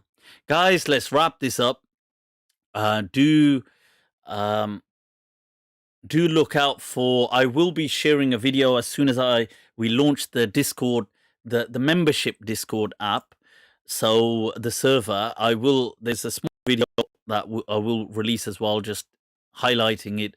That is for memberships. It's an exclusivity and offers different things according to what people are on there, whether it will be certain, maybe certain courses, certain things that are on there already, they will be kind of provided. There will be obviously the chat forum, the reservoir, people, the reservoir, that's what it's called, the chat forum on there, and the sanctuary for actual live voice channel for exclusive for certain members and stuff. But do look out for that. And obviously there's a Q&A, quick fix, it's called, on there, and different things, a learning stream for sharing stuff. But look out for that. And to all of the members, Patreon people, mwah, Geo, Meri Jan, Geo. Right, and guys, and yes, of course, and Inaya's Discord, you're more than welcome to join that as well. That's an open for anyone. It is a Mufti Abu Layth fans, I think it's called Malfs. I've seen a picture of it. I thought, cha, one letter difference from ye ka ho raha hai, kaun si category. So, but I think that's great stuff that they're doing as well. So you can join that. I think they do share a link here in the chat, or she probably will, Inaya probably will share that. The memberships, you can go to Patreon, but the Discord server is 99% complete. Hopefully this week, by the end of this week, it'll be live, and we'll go live with it. And you will it's integrated into Patreon already. So you will get your access through your Patreon tier and we will integrate. It's already integrated into YouTube as well, but I just haven't launched the memberships. Cool. Guys, I'll wrap this up. All right, so there's Abdul Basit just said, my last attempt at asking, and then he never asked. See, now, how of you actually in life, you need to just do it, not say, okay, I'm about to do it. Reminds me, one of my mates, he was like, he was in this car.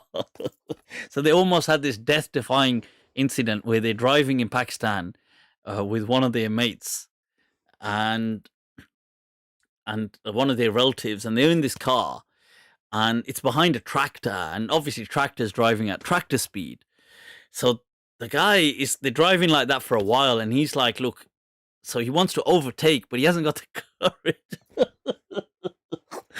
So he's like, मैं जान गया ओए, मैं जान गया. And he's like, I'm gonna go, all right, I'm gonna go. मैं जान गया ओए, मैं जान गया. मैं जान गया ओए. And he's just like saying this, like psyching himself up. And they're looking at him like, will you just bloody go and like overtake the track? And he's like, मैं जान गया ओए, मैं जान गया. And he's like, I'm gonna go. And then what he does is he pulls out and he just drives parallel next to the tractor. So they're petrified because there's oncoming traffic. They're thinking, what the hell are you doing? Yeah, it's a tractor, for God's sake. You can overtake it. So that's it, people. That's it. Guys, let's wrap this up. Much love. Take very good care of yourselves. Wassalamullahi alaikum wa rahmatuhu ta'ala wa barakatuh, folks. I'm putting up the end page. Do like, do subscribe, share, spread the love, people. Spread it out, man. Spread it, people. Spread it. Here it is. Over and out, folks. Over and out. Mwah. Gio. Meri Jaan.